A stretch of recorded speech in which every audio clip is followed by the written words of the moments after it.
매년 수능을 치고 성적표를 까보면 9월에 1등급 받은 학생들 중 40% 이상이 수능날에는 1등급을 받지 못합니다. 그만큼 부평 이후부터 수능까지 정말 많은 게 변하는 시기라는 거죠. 만약 여러분이 1등급을 유지하거나 아니면 부평에서 받은 성적보다 더 높은 성적을 수능에서 받길 원하는 분이라면 오늘 영상을 정말 집중하고 봐주시기 바랍니다. 먼저 9월 모의고사 총평을 간단하게 하자면 다들 느끼셨겠지만 6월이랑은 비교도 안 될 정도로 어려운 난이도의 시험이었습니다. 제가 문제를 풀면서도 와 이건 진짜 많은 학생들이 틀리고 컷이 낮겠다라는 생각이 많이 들었어요. 근데 그게 막 엄청난 킬러 문제가 있어서 그런 게 아니라 난이도가 중상 정도인 문제들이 계속 연속해서 배치되어 있는 걸 보고 제가 그렇게 생각을 했었습니다. 또 그런 상황에서 시험 운용에 대한 연습이 잘 되어 있는 학생이라면 잘 대처해 나갔겠지만 시간이 내가 생각한 만큼 빠르게 풀리지 않아서 당황한 학생이라면 아마 시험 전체를 망쳤을 수도 있습니다. 이 시험은 객관적으로도 어려웠던 게 지금 집계되는 등급 컷을 보면 1등급 컷이 80점대 후반으로 집계가 되고 있죠. 제가 느끼기에는 비유를 하자면 약간 이런 느낌이에요. 수학이 킬러를 없애고 준킬러를 빽빽하게 만들어서 학생들을 변별한 것처럼 이번 구평도 딱 그거랑 비슷한 느낌이었습니다. 최고난도 문제는 없애는 대신에 준킬러를 빽빽하게 배치를 해가지고 최상위권이랑 애매한 상위권부터 중위권을 완전히 분리시켜버리는 그런 시험이었던 것 같아요. 그래서 진짜 최상위권인 학생들은 더 안정적으로 1등급을 받고 애매한 상위권부터 그 아래 등급에 있는 학생들은 멘탈이 터져버리는 시험이었던 거죠. 독서에서 한 번에 글을 제대로 이해해내지 못한 학생들, 문학에서 한 번에 감상을 제대로 해내지 못한 학생들의 경우에는 생각보다 문제 푸는데 시간이 많이 오버됐을 거예요. 그리고 선택지에서 생각을 하게 되다 보니까 선택지를 보고 설득돼서 말려가지고 다른 정답을 찍은 학생들도 꽤나 많을 겁니다. 이렇게 어려운 시험일수록 선택지에서 애매한 말을 통해서 나를 설득하는 경우가 많기 때문에 완전히 내가 제대로 감상을 한 걸 바탕으로 뚫어내지 않으면 선택지에서 고민을 하게 돼서 시간이 많이 걸리고 결국 문제도 오답으로 찍는 그런 시험이 될 가능성이 커요. 지금부터는 9월 모의평가에 대한 전체적인 해설을 해드릴 텐데요. 중요했던 문장들을 하나씩 뜯어보면서 엄청 쉽게 설명을 해드릴 거고 중요하게 봐야 될 선택지들도 제가 매우 쉽게 해설을 해드릴 예정입니다. 지금부터 제가 하는 해설을 듣고 나시면 9월부터 수능까지 여러분들이 어떤 태도로 공부를 하셔야 수능날 1등급을 맞을 수 있는지 확실하게 감을 잡으실 수 있을 거예요. 그리고 수능날 이번 9평 정도의 난이도로 시험이 출제됐을 때 또는 그것보다 더 어려운 난이도로 출제됐을 때 여러분들이 지문을 어떻게 읽어나가야지 안정적으로 1등급 또는 여러분이 원하는 등급을 맞으실 수 있는지도 해설 중간중간 함께 말씀드릴 예정입니다. 그리고 들어가기 전에 마지막으로 EBS에 대한 제 생각을 말씀드리면 이번 9월 모의평가에서 EBS 연계를 많이 느끼는 학생도 있을 거고 전혀 못 느꼈다라고 하는 학생도 있을 거예요. 저는 볼 수 있다면 당연히 EBS는 봐야 된다라고 생각하는 주의입니다. 다만 지금 현재 9월 모의평가 기준으로 만점에서 1등급 사이 그리고 높은 2등급 정도의 학생들만 EBS를 봐야 하고 그리고 그 등급의 학생들만 볼 수 있다라고 생각해요. 그 등급대의 학생들은 이미 기출 공부가 어느 정도 돼 있을 거고 스스로 적절히 EBS 공부와 기출 공부의 분량을 나눠가지고 학습 계획을 짜는 능력이 있는 학생들입니다. 그래서 EBS를 봐도 상관이 없는 거예요. 근데 그게 아닌 대부분의 학생들은 지금 EBS를 보기보다 독해력이랑 감상력을 높이는데 좀 더 초점을 맞추셨으면 합니다. 왜냐면 여러분들이 9평에서 좋은 점수를 받지 못한 거는 EBS를 보지 않아서가 아니라 근본적으로 글을 읽고 이해해내는 능력, 작품을 읽고 작품 속의 화자나 인물이 하고자 하는 말을 읽어내는 감상력이 부족해서 점수가 안 나온 거예요. 여러분들이 독해력이랑 감상력이 쌓아져 있지 않은 상태에서 EBS를 본다는 건 어떤 느낌이냐면 마치 팔굽혀펴기를 10개도 못하는 애가 단백질 쉐이크가 근육량을 늘리는데 도움이 된다라고 해가지고 엄청나게 퍼마시고 있는 거예요. 팔굽혀펴기는 하나도 하지 않은 채로. 여러분이 운동도 하면서 단백질 쉐이크를 곁들여 먹는 건 당연히 도움이 되지만 운동도 안 하면서 그냥 단백질 쉐이크만 먹는 거는 결국 수능날 여러분이 팔굽혀펴기를 5개도 못하게 만드는 원인이 되는 겁니다. 수능을 비유하자면 80분 내에 여러분들이 팔굽혀펴기 10개, 20개를 할 수 있느냐를 측정하는 시험이에요. 근데 여기에서 여러분들이 단백질 쉐이크를 먹어버리는 선택을 한다. 즉 EBS를 달달 외워버리는 선택을 한다라고 하면 9평부터 수능날까지 여러분들의 근육량은 절대 늘어나지 않을 겁니다. 그리고 오히려 있던 근육이 빠질 수도 있어요. 왜냐면 여러분들이 수능날 연계 책임을 할 수 있을 정도로 EBS를 보려면 정말 많은 시간을 EBS에 투자해야 됩니다. 그런데 그 많은 작품을 보려면 물리적인 시간의 한계로 여러분들이 그 작품을 전부 다 100% 이해하고 온전히 감상하면서 본다는 게 불가능해요. 그러면 여러분들 어떻게 공부하게 되냐? 결국에 달달 외우겠죠. 그 달달 외우는 행위가 운동은 안 하면서 단백질 쉐이크만 마시고 있는 행위라는 겁니다. 제가 한두 해 학생들을 보는 것도 아니고 매년 학생들을 보고 있는데 9평 망치고 EBS가 문제다 싶어가지고 EBS에 냅다 본 학생들 또는 9평 잘 봤다고 EBS에만 몰두했던 학생들 중에 망하는 학생들 정말 많이 봤습니다. 제가 재수할 때 9평 때 국어 1등급에 100분이 98을 받았었는데 그때 추석에 잠깐 무슨 EBS 특강이라고 해가지고 수능에 나올 만한 작품들을 전부 다 정리해준다 라는 그런 명목으로 뭔가 하는 게 있었어요. 근데 저도 현혹돼가지고 그걸 봤었거든요. 그리고 그때 본 작품이 수능날 나왔습니다. 근데 내용이 하나도 기억이 안 나는 거예요. 거예요. 그리고 오히려 수능장에서 어떤 생각이 들었냐면 내가 여기에서 이 지문 뭐였지? 라고 생각을 해내는 그 시간이 아깝다는 생각이 들었어요. 그래서 정신 차리고 그냥 바로 읽었습니다. 여러분들이 수능날 가면 느끼겠지만 정말 수능날은 시간이 부족해요. 그래서 여러분들이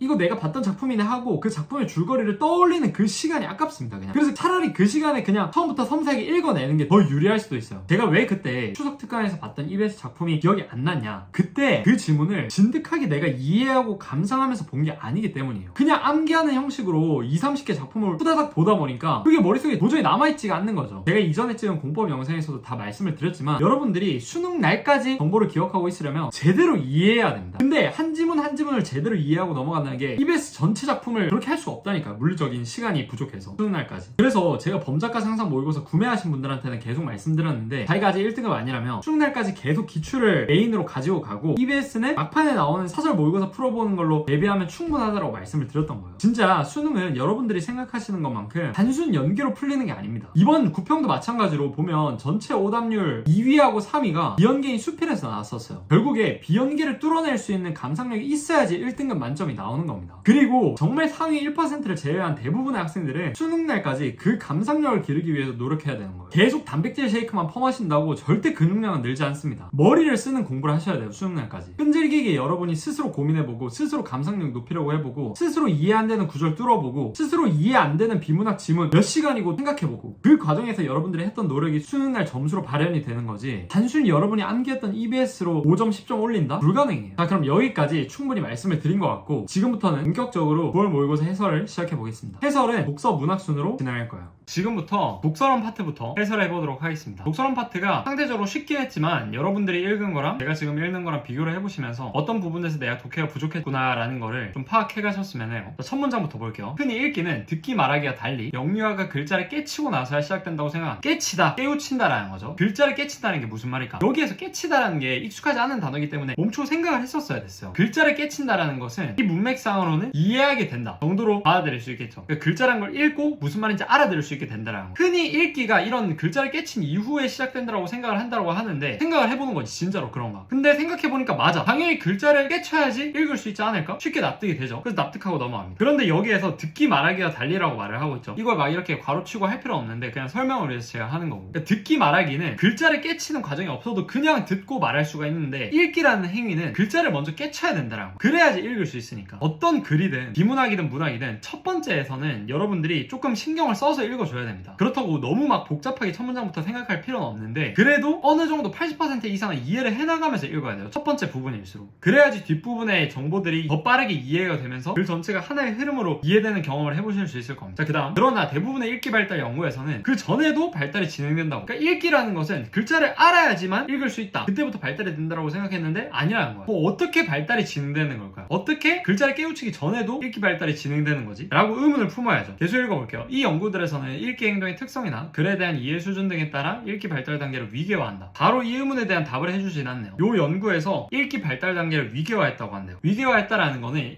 뭐 이렇게 단계를 나눴다라는 거. 첫 번째는 뭐 두 번째 뭐 세 번째 뭐 이런 식으로. 대개 읽기 준비를 하나의 단계로 보고 이후의 단계를 글자를 익히고 소리내어 읽기. 그 다음 의미를 이해하며 읽기. 그 다음 학습 목적. 그 다음 다양한 관점. 의미 재구성. 요 부분을 대부분의 학생들이 그냥 이렇게 나열하는 거 나오면 흘려 읽는 경우가 많은데 사실 이것도 단계라는 하나의 틀 안에서 전부 다 집어넣어야 되는 단계예요. 그러니까 이해를 해야 되는 정보라고요. 자, 봐봐요. 첫 번째, 읽기 준비. 가장 쉬운 거죠. 두 번째, 읽기 준비를 했으니까 그 다음에 글자를 익히고 소리내어 읽어야겠죠. 그 다음에 글자를 익히고 소리내어 읽을 수 있게 되니까 이제는 그 글자가 무슨 말을 하고 있는지 의미를 이해하며 읽게 될 거고 그 다음에 의미를 이해하는 것에 넘어서 내가 배우고자 하는 것들을 학습하려는 목적으로 읽을 수 있겠죠. 그 다음 그냥 이 학습을 위해서 이 글을 무비판적으로 수용하는 게 아니라 다양한 관점으로 읽어보고 그 다음에 그 다양한 관점들을 통합해서 의미를 재구성하기도 해보고 이런 식으로 더 어려워지고 있는 거예요. 이런 관계를 인식하면서 읽어야지 여러분들이 이게 그냥 단순 정보가 아니라 머릿속에 이해가 되면서 박히게 되는 거거든요. 이 글은 쉬워가지고 이걸 구체적으로 안 물어봤지만 여러분들이 이렇게 읽어야 된다는 걸 이해를 하고 있어야지 이것보다 더 어렵게 문제가 출제될 때도 점수의 변동이 없이 맞출 수 있게 되는 거예요. 그리고 여기에서도 의미의 재구성하며 읽기 이거 나왔죠? 선택지로. 여기 바로 1번에 나왔잖아요. 의미를 재구성하여 읽는 단계는 마지막 단계이다. 그러면 아까 전에 5초 시간을 들어가지고 저 위에서 그 단어들의 관계를 이해하고 의미를 재구성하며 읽는 단계가 마지막 단계구나 라는 거, 가장 어려운 단계구나 라는 걸 이해하고 넘어갔던 학생이라면 이거를 다시 찾으러 위로 안 올라가도 된다는 거예요. 거예요. 빨리 올라가면 되겠지라고 여러분들은 생각을 하겠지만 수능 시험장 가면 그게 쉽지 않다니까요. 그래서 저는 이거 문제 풀 때 이거 바로 X하고 넘어갔어요. 이미 머릿속에 박혀 있었으니까. 의미 재구성하고 읽는 단계 저게. 자, 그럼 계속 가볼게요. 여기서 읽기 준비 단계에 대해서 좀 더 구체적으로 말을 하려나 보네요. 읽기의 기초가 형성되는 중요한 시기이다. 납득. 이 시기에 영유아는 글자를 깨치지는 못하더라도 글자의 형태에 익숙해지며 글자와 소리의 대응관계도 어렴풋이 알게 된다.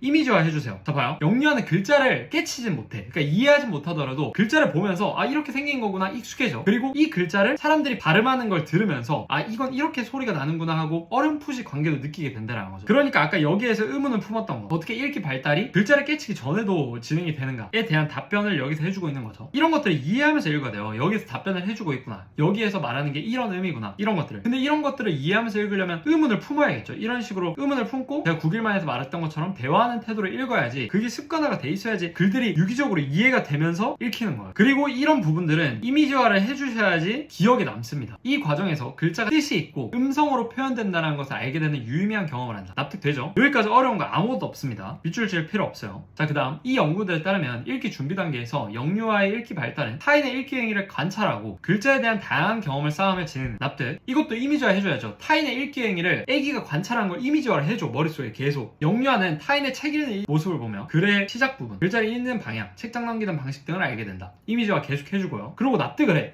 그러면서 글자를 이해하지 못하는 영유아라도 아, 글은 저렇게 깨닫겠구나라는 걸 계속 머릿속으로 생각을 해주세요. 그리고 읽어주는 사람의 표정이나 몸짓을 기억해서 모방하기도 한다. 의사소통의 각 영역인 듣기, 말하기, 쓰기, 읽기는 서로 영향을 주며 함께 발달한다. 자, 여기에서 제대로 글을 읽는 학생이라면 이게 갑자기 뚱딴지 같은 정보라는 거를 납득할 수 있어요. 자, 흐름에서 약간 벗어난다? 갑자기 여기에서, 왜냐면 읽기 준비 단계에서 영유아의 읽기 발달이 어떻게 일어나는지를 말하고 있었는데 갑자기 의사소통의 각 영역인 듣기, 말하기, 읽기, 쓰기가 서로 영향을 준다라는 새로운 말을 하고 있어요. 이거를 인지를 하면서 읽는 게 실력입니다. 그러면 여기서부터 이거 뭔 소리지 하면서 또 집중을 해야겠죠. 그리고 이게 새로운 정보라는 걸 인식하는 것만으로도 머릿속에 박혀요. 그래서 저는 1번에 2번 선지 있잖아요. 영유아의 의사소통은 각 영역은 상호간의 작용 없이 발달한다. 이게 틀렸다는 걸 바로 알 수 있었죠. 근데 여기 X가 되네요. 이거 맞는 거예요. 1번 맞는 선지죠. 그러니까 의미를 재구성하면 읽는 단계는 읽기 발달의 마지막 단계가 맞습니다. 그래서 이게 맞는 선지라고 지워지는 거. 그 다음에 이게 2번이 틀렸다는 걸 바로 판단할 수 있었다는 거죠. 왜냐면 이 문장이 나한테 낯설게 다가왔었으니까. 여러분들이 생각을 해보세요. 읽기 준비 단계를 말하고 있었는데 갑자기 의사소통의 각 영역이 듣기, 말하기, 읽기, 쓰기가 영향을 주면 발달한다는 정보를 툭 던지자. 그럼 당연히 낯설게 느껴져야겠죠. 그 다음 계속 읽어볼게요. 글자를 모르는 영유아가 책을 넘기며 중얼거리고 책 읽는 흉내 내는 거. 책 읽는 소리를 들으면 따라 말하는 거. 이거 읽으면서 이게 서로 영향을 주면서 발달한다는 걸 납득을 해야 돼요. 글자를 모르는 영유아가 책을 넘기면서 중얼거리면서 읽는 흉내 내는 거는 읽기랑 말하기가 서로 복합적인 영향을 주는 거고, 책 읽는 소리를 들으면서 따라 말하는 거, 듣기하고 말하기가 영향을 주는 거. 그 예시죠. 지금 들은 단어나 구절을 사용해 문장을 말하는 거, 읽어주는 것을 들으며 그림이나 글자 형태로 끄적거리는 것이 이에 해당한다. 이 새로운 문장에 대한 예시인 거죠. 지금 이 뉴 문장에 대한 예시. 자, 마지막 읽기 발달은 일정한 시기에 급격히 이루어지는 것이 아니라 글자를 깨치기 이전부터 점진적으로 진행된다. 납득할 수 있죠. 지금까지 했던 말이 읽기 발달은 점진적으로 글자를 깨치기 이전부터 해와진다라는 게 이 윗글의 전부 다 내용이었잖아. 그러니까 쉽게 납득할 수 있지. 따라서 이 시기에 생활 속에서 책을 자주 읽어주며 생각을 묻는 등 의사소통의 각 영역이 같이 발달할 수 있도록 하는 자연스러운 지도가 도움을 준다. 당연하겠죠. 읽기 준비 단계의 경험은 이후 단계에 중요한 영향을 미친다. 이것도 당연하겠고. 그래서 딱히 약간 흠칫했을 부분은 이 새로운 문장, 이 문장이었고, 나머지 문장들은 쉽게 처리를 할 수 있었습니다. 그리고 여러분들이 시간을 어디서 줄여야 되냐면 이렇게 1번 아니고 2번이 맞다라고 확신을 가지고 찍는 거예요. 왜냐? 내 머릿속에 이 문장이 남아있으니까 바로 확신을 가지고 찍죠. 그리고 3, 4, 5를 안 보면서 시간 세이브를 해내야 되는 거거든. 근데 보통 시간 세이브를 못하는 학생들, 시간이 부족하다고 하는 학생들이 요걸 보니까 시간이 부족한 거예요. 그럼 이거를 안 보려면 어떻게 해야 되냐? 글을 더 제대로 읽는 것밖에 답이 없습니다. 여러분들이 선택지에서 뭘 하려고 하지 말고 글을 더 제대로 읽을 생각을 하세요. 제가 지금 말하는 대로. 그래서 3, 4, 5는 쉬우니까 한번 해보시고요. 1번에 2번이 답. 그 다음에 2번 기억에 대한 이해로 적절하지 않은 거. 기억은 읽기 준비 단계였죠. 자, 1번 타인이 책을 읽어줄 때 들었던 구절을 사용하여 말하는 행동이 관찰된다. 아까 있었지. 이거 이미지화 했으면 쉽게 판단할 수 있었죠. 애기가 들었던 구절 모방하고 말하는 거 이미지화 했으면 충분히 바로 판단할 수 있었어요. 맞는 말이고, 2번 책에서 글이 시작되는 부분을 찾거나 일정한 방향으로 글자를 보는 행위가 관찰된다. 요것도 이미지화 했으면 쉽게 납득할 수 있었어요. 이런 데서 안 돌아가면서 시간 세이브를 하는 거라고. 그리고 안 돌아가는 방법은 이해를 하고 이미지화를 하면서 읽는 거. 3번 글에 나타난 여러 단어의 뜻을 명확히 알고 소리나 내어 글자를 읽는 행동이 관찰된다. 뜻을 명확히 안다라는 것은 글자를 깨친다는 건데 말이 안 되죠. 읽기 준비 단계에서는 글자를 깨치지 않고 모방하거나 아니면 단순히 이 글자가 어떤 의미를 가지고 있구나 정도만 파악을 하는 거였으니까 명확히 알고가 틀렸다. 그래서 3번 4, 5번 보지 않고 시간 세이브하는 겁니다. 4, 5번은 여러분들 혼자 해보시고요. 자, 3번 A와 보기를 비교한 내용으로 가장 적절한 거. 제가 상상 모의고사 해설 때도 말씀을 드렸었는데 독서론에서 3번 같은 문제가 은근 수능날에 삑사리가 나게 되는 문항일 수 있어요. 왜냐면 1, 2번 풀면서 긴장이 풀리고 3번 풀 때 대충 풀게 되거든요. 그래서 여러분들이 3번 풀 때는 조금 더 집중해서 읽어준다 라는 거를 간단히 의식만 하고 넘어가셔도 오답 확률을 매우 줄일 수 있을 겁니다. 자, 읽기 지도는 신체적 정신적으로 어느 정도 성숙한 이후에 해야 한다. 그전에는 읽기 지도를 하지 않는 것이 바람직하다. 얘는 지금 보니까 A랑 완전히 다른 입장이네요. 듣기 말하기와 달리 읽기 발달은 글자를 읽을 수 있는 기초 기능을 배운 후부터 시작되기 때문이다.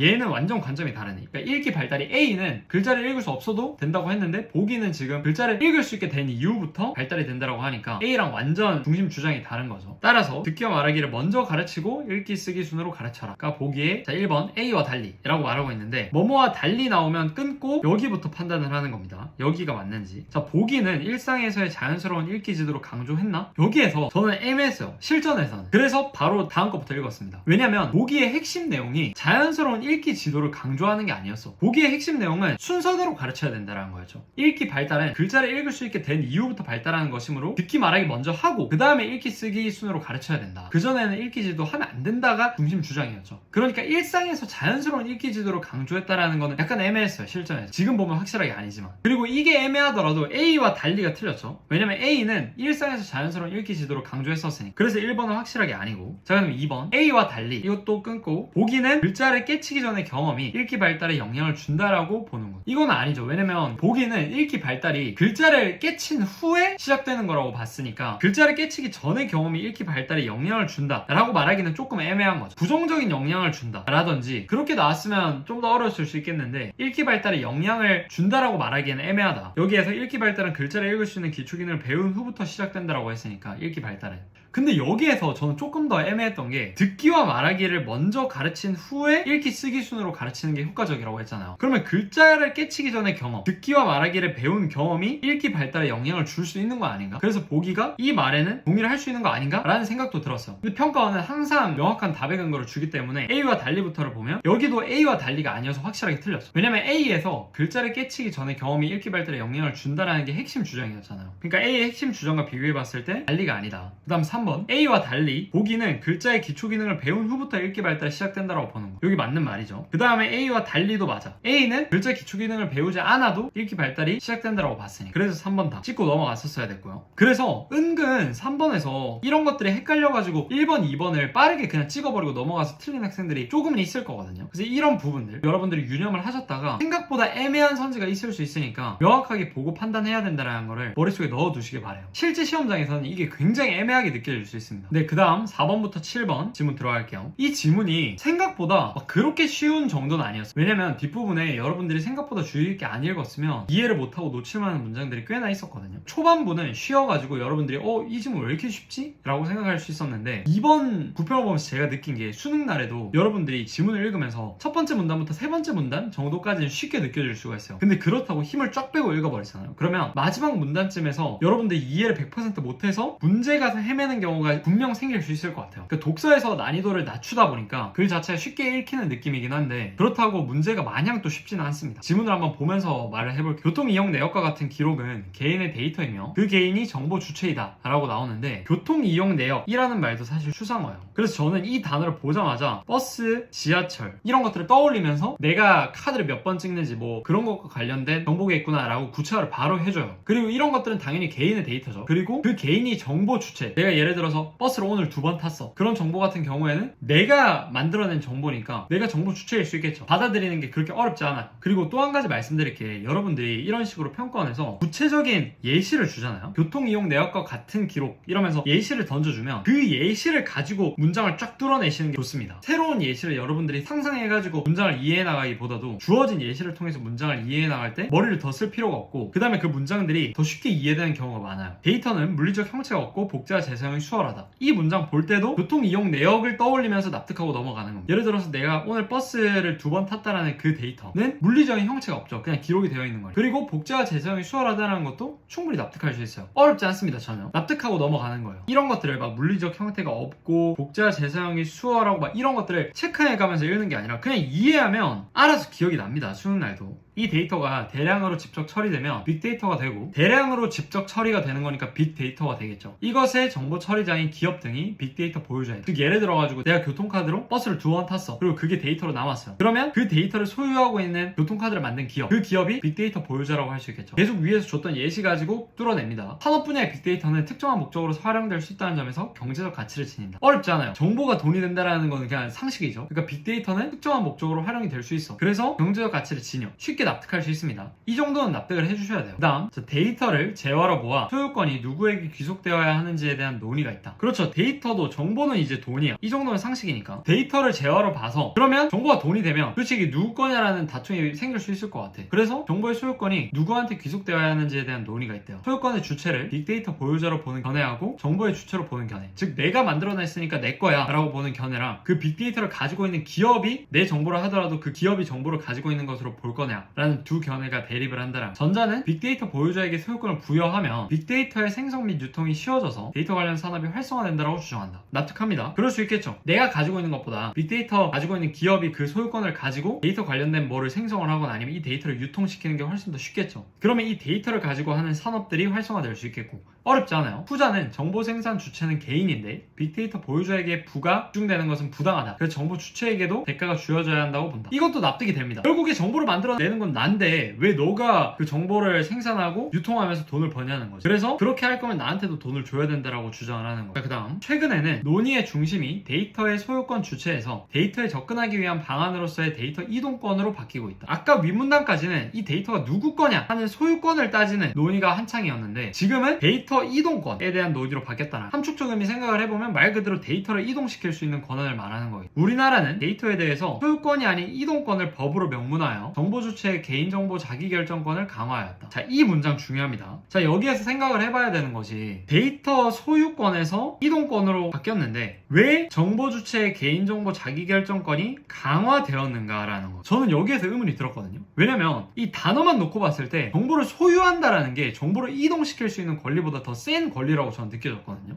그러니까 소유권에서 이동권으로 바뀌었을 때 도대체 뭐가 달라졌길래 정보 주체의 개인정보 자기결정권이 강화가 된 건지. 아니, 상식적으로 생각했을 때 내가 가지고 있을 때 강화되지 않나? 이동을 시킬 수 있는 권리만 있는 것보다. 그래서 여기서 저는 생각을 했던 게 함축적 의미 말고 다른 의미가 있나 보다 라고 생각을 하면서 계속 읽어 나갔어요. 이런 것들을 여러분들이 그냥 흘려 읽지 않고 감지를 할 수 있어야 돼요. 왜 강화가 된 거지? 어떻게 강화가 된 거지? 하는 생각들을 해야 된다는 거죠. 그 다음, 데이터 이동권이란 정보 주체가 본인의 데이터를 보유한 자에게 데이터 이동을 요청하면 그 데이터를 본인 혹은 지정한 3자에게 무상으로 전송하게 하는 권리이다. 이동권에 대한 정의된 개념이 나왔어요. 여기에서 근데 또 여러분들이 중요하게 봐야 될 단어가 있습니다. 바로 무상으로라는 단어예요. 이게 체크가 됐었어야 돼요. 왜 무상으로 전송을 할 수 있는 거죠? 여기가 특이하게 느껴졌었어야 돼요. 예를 들어서 내가 기업한테 내 정보를 줬는데 이 기업에서 내가 이 기업으로 정보를 이동시키고 싶어. 그러면 무상으로 이동을 시켜줘야 된대. 왜 공짜로 시켜줘야 되는 거지? 그래서 저는 여기서 의문이 한번 들었었습니다. 근데 그게 이동권의 정의라는 거예요. 무상으로 전송을 시켜주는 게. 이런 포인트, 무상, 유상, 반대가 있는 단어들은 반드시 출제 포인트로 나올 수 있습니다. 이게 5번 문제의 핵심 근거로 쓰였어요. 그래서 이런 단어들에 대한 민감도도 여러분들이 높여 나가셔야 됩니다. 수능까지. 자, 다만 본인의 데이터라 하더라도 빅데이터 보유자가 수집해서 분석 가공하는 개발 과정을 거쳐버렸어. 그러면 무상으로 전송을 시켜주지 않는다는 거예요. 요건 납득할 수 있죠, 쉽게. 왜냐? 내 거 그대로 보존한 걸 여기로 옮기는 거는 무상으로 오케이. 근데 내 거라 하더라도 기업들이 내 정보를 취합해가지고 뭐 새로운 정보를 만들거나 새로운 가치를 만들어낸 거면 그 기업의 것으로 인정을 한다는 거죠. 그래서 넘겨줄 필요가 없다. 내가 요청을 하더라도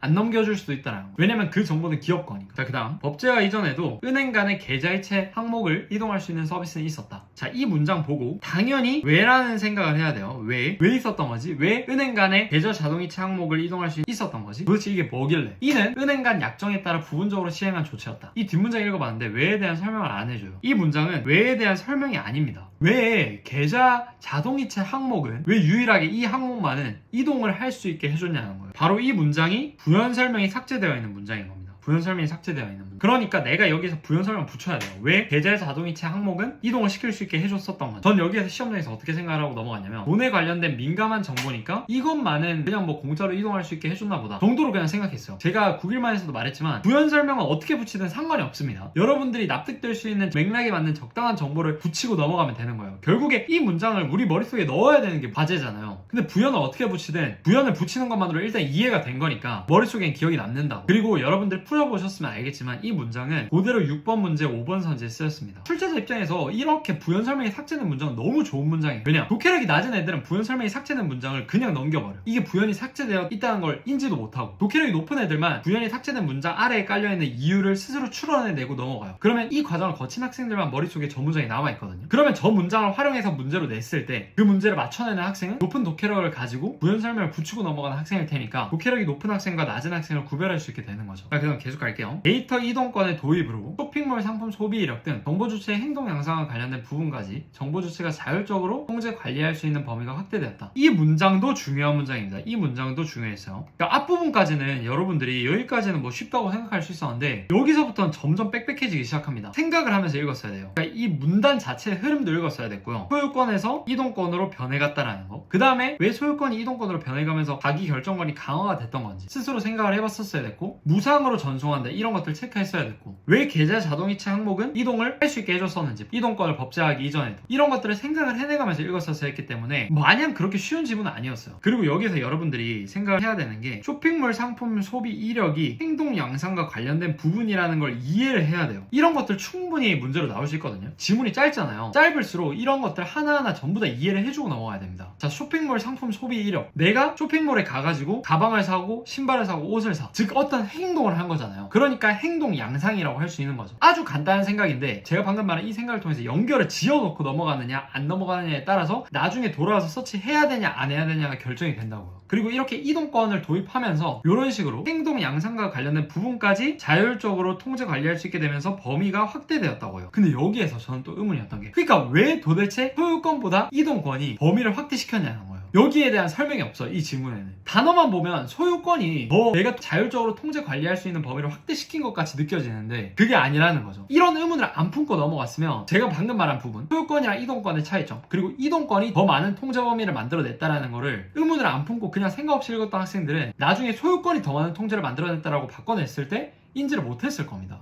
그래서 여기에서 저는 일단 의문을 품고 넘어갔어요. 근데 막 그렇게 정보 자체가 복잡하고 어려운 건 아니어서 이동권을 도입하니까 더 좋아졌다라는 거니까 막 그렇게 어렵진 않아서 밑줄을 긋거나 그런 건 없었습니다. 그래서 제 실제 시험지 보시면 그냥 강화의 동그라미, 확대의 동그라미 정도? 그 다음에 계좌 자동이체 항목의 밑줄 정도? 요 정도 긋고 이 윗부분은 아무런 표시가 안 돼 있었어요. 자, 계속 가볼게요. 자, 그 다음 문장. 데이터 이동권의 법제화로 기업은 데이터 생성 비용과 거래 비용을 줄일 수 있다. 어떻게 줄였는지 한번 생각을 해보면서 글을 읽어 나가야겠죠. 도대체 어떻게 줄였을까? 생성 비용은 기업 내에서 데이터를 개발할 때 발생하는 비용이다. 함축적 의미 생각해보면 말 그대로 생성하는 비용이니까 그럴 수 있겠죠. 다음, 기업이 데이터를 스스로 수집할 때보다 전송받은 데이터를 복제 및 재사용하게 되면 절감할 수 있대. 이건 당연히 납득이 돼. 내가 데이터를 전부 다 새로 생성을 해내는 것보다 이미 있는 데이터를 복제하고 재사용하게 되면 훨씬 더 생성할 때 들어가는 비용이 적어지겠죠. 어렵지 않습니다. 그 다음, 거래 비용은 경제 주체 간의 거래 시 발생하는 비용으로 계약 체결이나 분쟁 해결 등의 과정에서 생긴다. 그렇겠죠. 누가 A와 B가 거래를 할 때 계약을 체결하면서 비용이 들 거고, 또는 계약을 체결하면서 생기는 분쟁 같은 것들을 해결하기 위해서 거래 비용이 들 수 있겠죠. 그런데 데이터 이동권의 법제화로 정보 주체가 지정하여 데이터를 전송받게 된 기업은, 이게 무슨 말이야? 그러니까 데이터 이동권이 법제화되기 시작하면서 정보 주체는 누구예요? 여기에서 정보 주체는 나지. 정보를 가지고 있는 내가 지정해서 데이터를 전송받게 된 기업. 즉 내가 A 기업의 데이터를 가지고 있었는데 B 기업으로 데이터 이동해주세요 라고 요청해서 데이터를 받게 된 B 기업은 이란 뜻이에요. 정보 주체의 데이터를 보유했던 기업, 즉 A 기업으로부터 데이터를 받으면 비용을 절감할 수 있다. 당연하겠죠? 너무 당연한 말이야. 아까 위에서 했던 말이 그건 거잖아요. 아까 위에서 주체가 데이터 여기서 이동해주세요 라고 하면 무상으로 이동시켜줬어야 됐으니까. 만약에 그렇게 주체가 이동을 시켜가지고 데이터를 얻게 된 기업의 경우에는 아무 돈이 안 되니까 정보를 쌌는데 당연히 거래 비용을 절감할 수 있는 거죠. 이에 따라 기업 간 공유나 유통이 촉진되고 사이로 관련 산업이 활성화된다. 납득. 한편 정보 주체가 보안의 신뢰성이 높고 데이터 제공에 따른 혜택이 많은 기업으로 데이터를 이동하면 데이터가 집중되어 데이터 공유나 유통이 위축될 수 있다는 우려도 있다. 납득합니다. 당연히 그렇겠지. 당연히 나라도 내 정보가 안 팔릴 가능성이 높고 신뢰도가 높고 그 다음에 내가 데이터 제공했을 때 할인 혜택이나 이런 거 많이 주는 기업이 있다면 그 기업으로 내 데이터를 전부 다 옮기겠지. 그러면 데이터가 하나의 압도적인 플랫폼에 전부 다 쌓일 수 있으니까 공유나 유통이 안 이루어질 수 있다는 우려가 있다는 거예요. 데이터 보유량이 적은 신규 기업은 기존 기업과의 거래를 통해서 데이터를 수집하는 것이 데이터 생성 비용을 절감하는데 효율적이다. 그렇겠지. 내가 가지고 있는 보유량이 적으니까 기존에 데이터를 많이 가지고 있는 기업이랑 거래를 해가지고 사용자 정보를 사는 거죠, 내가. 그게 새롭게 사용자들한테 정보를 얻는 것보다 비용 절감이 효율적인 거야. 그런데 데이터가 집중된 기존 기업이 직접 처리된 데이터를 공유하려 하지 않아. 기존 기업이 빅데이터를 모아놨는데 이거를 공유를 안 하려고 하는 거예요. 자기들만 먹고 살려고. 그러면 신규 기업들이 생겨나기가 힘들겠죠. 왜냐면 비용이 너무 많이 되니까. 생성 비용이. 초창기부터 몇백 명이 되는 사용자를 모으고 그 사용자의 데이터를 모아야 되는데 그러기에 비용이 너무 많이 들어가는 거야. 그래서 다른 기업에서 사야 되는데 얘네가 안 팔면 새로운 기업들은 그 시장에 진입하기가 힘들어지는 거니까 독점화가 강화될 수 있다는 문제가 있는 거죠. 경제에서 뭐가 됐든 독점을 하는 거는 좋은 게 아닙니다. 자, 그럼 여기까지 읽고 4번부터 풀어볼게요. 자, 답만 보자면 4번은 3번이 답인데 우리나라 현행법에는 정보 주체에게 데이터의 소유권을 인정하는 규정이 있다. 이거 글 제대로 안 읽은 학생이었으면 그냥 맞다고 하거나 세모치고 넘어갔을 거예요. 근데 이 3번으로 물어보고자 했던 건 뭐냐면 출제자가 너 지금 소유권에서 이동권으로 이동해 가고 있는 흐름을 캐치했냐? 그걸 묻고 싶은 거예요. 이 3문단부터 시작된 소유권에서 이동권으로 흘러가고 있는 이 흐름을 캐치하면서 읽었어? 라고 물어보는 거죠. 이걸 캐치하면서 읽었던 학생들은 당연히 현행법에 소유권이 아니라 이동권을 인정하는 규정이 있다는 걸 바로 캐치했을 거고 3번을 바로 답으로 찍었을 거예요. 왜냐면 지금 계속 하는 말이 원래 소유권에 대한 논의였는데 이동권으로 바뀌었다. 이동권이 더 강화시켰고 이동권으로 바꾸면서 개인정보 권한을 더 강화시켰고 막 이런 얘기가 계속 이어지잖아요. 그러니까 이 흐름을 이해하면서 읽었던 학생들은 이 소유권을 인정한다는 말이 어색하게 느껴지는 거죠. 만약에 기억이 안 난다. 그럼 바로 돌아가. 근데 어차피 이해하면서 읽었기 때문에 어디 있는지 기억이 나요. 여기 우리나라라는 부분으로 바로 돌아올 수 있게 된단 말이에요. 그 다음 5번 A, B 입장에서 가라에 대해 이해한 내용으로 적절하지 않은 것. 이거는 답이 5번이었는데 꽤나 어려웠어요. 실제로 오답률도 한 7, 8위 정도로 좀 높은 편이고 왜 어려웠냐면 봐요. B와 달리 일단 바로 치고 A의 입장에서 이것부터 볼게요. A의 입장에서 나는 바로 데이터를 이동하여 경제적 이득을 취할 수 있으므로 라고 했는데 일단 볼게요. 나가 뭐였어? 정보 주체의 데이터를 보유했던 기업이죠. 가는 정보 주체가 지정해서 데이터를 전송받게 된 기업이야. 그러니까 내가 A 기업에 있는 내 정보를 B 기업에 옮겨달라고 요청을 하는 거예요. 그렇게 해서 데이터를 받게 된 기업이 가인 거고 내가 원래 데이터를 가지고 있었던 기업이 나인 거죠. 자, 다시 돌아가서 보면 그러니까 즉 나에서 가로 데이터를 이동하여 경제적 이득을 취할 수 있으므로 라고 했는데 여기에서 바로 이 부분을 체크했던 학생들은 이상하다라는 걸 느꼈을 겁니다. 왜냐? 내가 그냥 A에서 B로 옮겨달라고 하는 상황인데 경제적 이득을 취한다고? 그냥 무상으로 옮겨주는 거였잖아요. 그러니까 말이 안 되는 거지. 경제적 이득을 취한다는 부분이. 그래서 5번이 답이라고 판단을 했었어야 됐어요. 그러니까 여러분들이 지금 보면 알겠지만 이렇게 사소한 부분들에서 정답을 만들어 내고 있어요. 여기 놓쳤으면 여기도 제대로 이해 못했을 거고 여기 제대로 이해 못했으니까 5번도 틀리게 되는 거거든요. 글이 짧을수록 글이 쉽다고 생각될수록 여러분들이 더 주의 있게 꼼꼼하게 읽어주셔야 됩니다. 수능 날도 마찬가지예요. 물론 독서가 난이도가 많이 내려갔긴 하지만 난이도가 내려갔다라는 생각으로 방심하고 읽으면 무조건 틀리게 돼 있습니다. 그래서 이번 시험에서도 애매한 상위권들, 애매한 중위권들은 독서 쉽네 하고 날려 읽었다가 문제 가가지고 갑자기 당황했을 거예요. 답이 안 보여서. 자, 그 다음 6번 갈게요. 윗글 바탕으로 보기 이해한 내용으로 적절하지 않은 것. 자, 이렇게 윗글을 바탕으로 보기를 이해한 내용으로 적절하지 않은 거 물어볼 때는 보기를 읽으면서 윗글 내용을 붙여줘야 됩니다. 그러니까 윗글 내용을 이거는 윗글에 이런 내용이랑 연결이 되는 거네 이렇게 상기를 하면서 읽어주셔야 돼요. A은행은 고객들의 데이터를 수집하고 이를 분석 가공하여 자산관리 데이터 서비스인 연령별, 직업군별, 고객 맞춤형 금융상품 추천 서비스를 제공했다. 자, 이거는 보자마자 느껴지는 게 A은행이 스스로 만든 거죠. 그러니까 빅데이터인 거야. 얘네가 직접 가공해서 만들어낸 데이터인 거죠. 갑은 본인의 데이터 제공에 동의하여 A은행으로부터 소정의 포인트를 받았다. 내 정보를 팔아넘기고 댓글을 받은 거야. 아까 지문의 내용이 있었죠. 데이터 이동권이 법제화된 이후 갑은 B은행의 체크카드를 발급받은 뒤 A은행의 계좌 자동이체 항목 이거 아까 전에 체크했었던 건데 체크카드 사용 내역, 연령별, 맞춤형 금융상품 추천 서비스 내역을 B은행으로 이동할 것을 요청했다. 오케이, 어렵지 않습니다. 자, 여기까지 보고 넘어갈게요. 막 제 연결하라고 하고 해서 너무 과도하게 할 필요는 없어요. 그냥 생각나는 거 위주로 상기시켜주고 넘어가면 됩니다. 그리고 보기 읽을 때 여러분들이 집중해야 되는 게 보기도 또 하나의 지문이라는 생각으로 되게 자세하게 읽어줘야 돼요. 보기를 날려있는 학생들이 있는데 여기를 날려 읽으면 여기에서 시간이 배로 들어갑니다. 진짜로. 그러니까 차라리 한 번 읽을 때 제대로 읽어주세요. 자, 1번 갑이 본인의 데이터 이동을 요청하면 A은행은 갑의 체크카드 사용 내역을 B은행으로 전송해야 된다. 맞죠? 체크카드 사용 내역 맞아, 전송해야 돼. 왜냐면 이동권의 개념이었잖아요. 이동권의 정의된 개념 자체가 이 말이었으니까. 2번 A은행에 대한 갑의 데이터 이동 요청은 정보 주체의 자율적 관리이므로 강화된 개인정보 자유결정권의 행사이다. 자, 여기에서 활용이 됐죠. 아까 강화됐다라는 거. 이동권이 법제화되면서 개인정보 자유결정권이 강화됐다라고 했었어요. 그러니까 맞는 말이죠. 그 다음 3번 데이터의 소유권 주체가 정보 주체라고 본다면 갑이 A은행으로부터 받은 포인트는 본인의 데이터 제공에 대한 대가이다. 맞는 말이죠. 4번 갑이 본인의 데이터를 보유한 A은행을 상대로 요청한 연령별 맞춤형 금융상품 추천 서비스 내역은 데이터 이동권 행사의 대상이다. 1번이랑 똑같은 말이거든요. 근데 요것만 달라진 거예요. 체크카드 사용 내역이냐 아니면 연령별 맞춤형 금융상품 추천 서비스 내역이냐. 근데 우리가 아까 위에서 봤듯이 연령별 요 맞춤 서비스는 A은행에서 직접적으로 만들어낸 서비스잖아요. 그리고 그 서비스로 만들어낸 정보예요. 이 서비스 내역이. 그러니까 이 정보 같은 경우에는 무상으로 넘겨줘야 되는 정보에 해당하지 않는 거죠.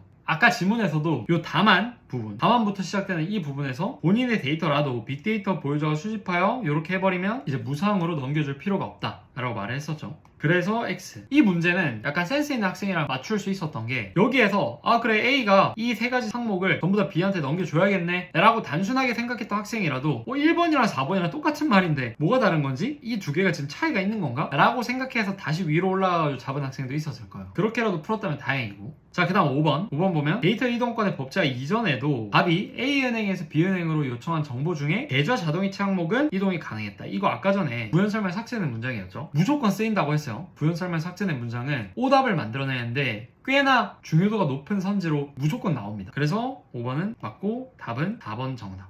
네, 그 다음 7번은 1번 하시고 8번부터 11번 지문으로 넘어갈게요. 이 지문도 막 그렇게 어렵다 그런 느낌은 아닌데 그렇다고 완전히 쉽냐? 라고 했을 때는 그렇지는 않습니다. 또 지금 집계되는 오답률로는 11번이 전체 오답률 5일 정도로 학생들이 많이 틀렸었어요. 물론 시간이 부족한 것도 있었겠지만 지문 자체도 좀 중요하게 봐야 될 부분이 꽤나 있었습니다. 자, 한번 들어가 볼게요. 저울은 흔히 지렛대 원리를 이용하거나 전기 저항 변화를 측정하여 질량을 잰다. 이것부터 바로 이미지화 해줘야 돼요. 과학 지문에서 제가 계속 중요하게 말했던 게 무조건 이미지화 해줘라. 그래야지 글이 매끄럽게 읽히고 글 내용이 머릿속에 남는다 라고 말을 했어요. 그러니까 이미지화를 하는 거죠.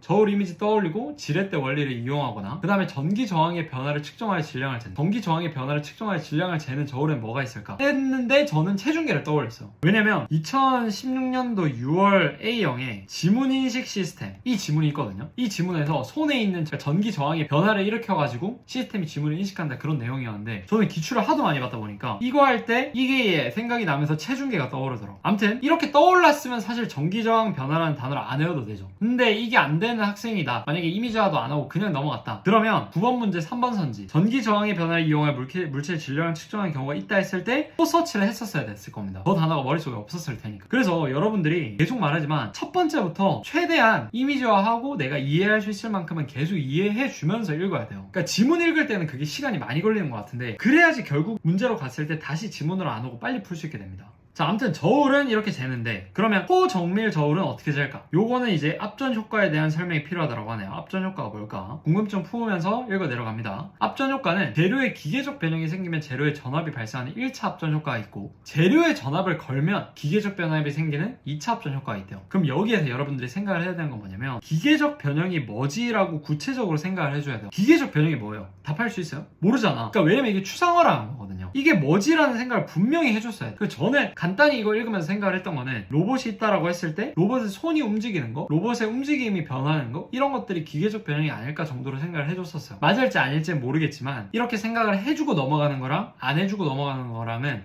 완전히 다른 겁니다. 그리는 방식이. 그리고 이 두 앞전 효과가 모두 생기는 애, 모두 이런 단어 중요하다고 했죠. 모두 생기는 애를 앞전체라고 해. 근데 앞전체에는 수정이 주로 쓰인대요. 전 처음에 이 수정이라는 단어 보고 이게 뭔 말이지 싶었어요. 저 크리스탈 말하는 건가 싶었는데 뒷문장 보니까 진짜 크리스탈이더라고. 자, 계속 읽어볼게요. 앞전체로 사용하는 수정은 특정 방향으로 절단 및 가공하여 납작한 원판 모양으로 만든대요. 이미지 그려줍니다. 납작한 원판 모양. 이후 원판의 양면에 전극을 만든 후 뭐 어떻게 전극을 만드나 봐요. 양옆에. 어떻게 만드는지 뭔지는 저는 문과라서 모르겠는데 아무튼 뭐 이렇게 만들고 플러스와 마이너스 극이 교대로 바뀌는 전압을 가하면 수정이 진동을 한대요. 수정이 얘가 앞뒤로 진동을 한다는 거지. 근데 이게 원판에 플러스와 마이너스 극이 교대로 바뀌는 전압을 가하면 진동한다는 거니까 뭐 제가 머릿속에 그린 이미지로는 여기에서 막 이렇게 플러스 마이너스 또는 플러스 마이너스 이렇게 계속 번갈아 가면서 전압을 가해주면 그거에 따라서 얘가 왔다 갔다 하게 되는 거죠. 왜냐? 얘는 앞전체니까. 근데 앞전체는 뭐였어? 앞전 효과를 받았었죠. 그러면 아까 앞부분 이거를 이해할 수 있는 게 아까 전에 기계적 변형의 의문을 품었으면 여기에서 이해가 됐을 거예요. 기계적 변형을 한다는 건 무슨 말입니까? 진동을 한다는 거죠. 전압을 가하면 진동을 한다는데 아까 전에 앞전 효과가 전압을 가했을 때 기계적 변형이 일어나는 거. 그게 있었으니까 전압을 이렇게 가했을 때 수정이 진동하는 게 기계적 변형이라고 볼 수 있는 거죠. 이렇게 이해를 하려고 하면서 읽으면 알아서 유기적 연결이 돼요. 윗문장이랑 아랫문장이랑 의문을 품었어야 되는 부분에 당연히 의문을 품고 이해를 하면서 읽다 보면 알아서 연결이 됩니다. 자, 그 다음 계속 가볼게요. 이때 전압의 주파수를 수정의 고유 주파수와 일치시켜 수정이 큰 폭으로 진동하도록 하여 진동을 측정하기 쉽게 만든 것이 수정 진동자이다. 자, 이 문장 중요했습니다. 이 문장을 날려 읽었으면 아직 실력이 부족한 거예요. 자, 봐요. 그러니까 여기서 지금 하는 말이 무슨 말이냐면 전압의 주파수라는 거하고 수정의 고유 주파수라는 걸 일치시키면 수정이 큰 폭으로 진동을 한다는 거예요. 근데 왜 그런 거죠? 왜 얘네 둘을 일치시켰을 때 수정이 큰 폭으로 진동을 하게 되는 거죠? 설명할 수 있나요?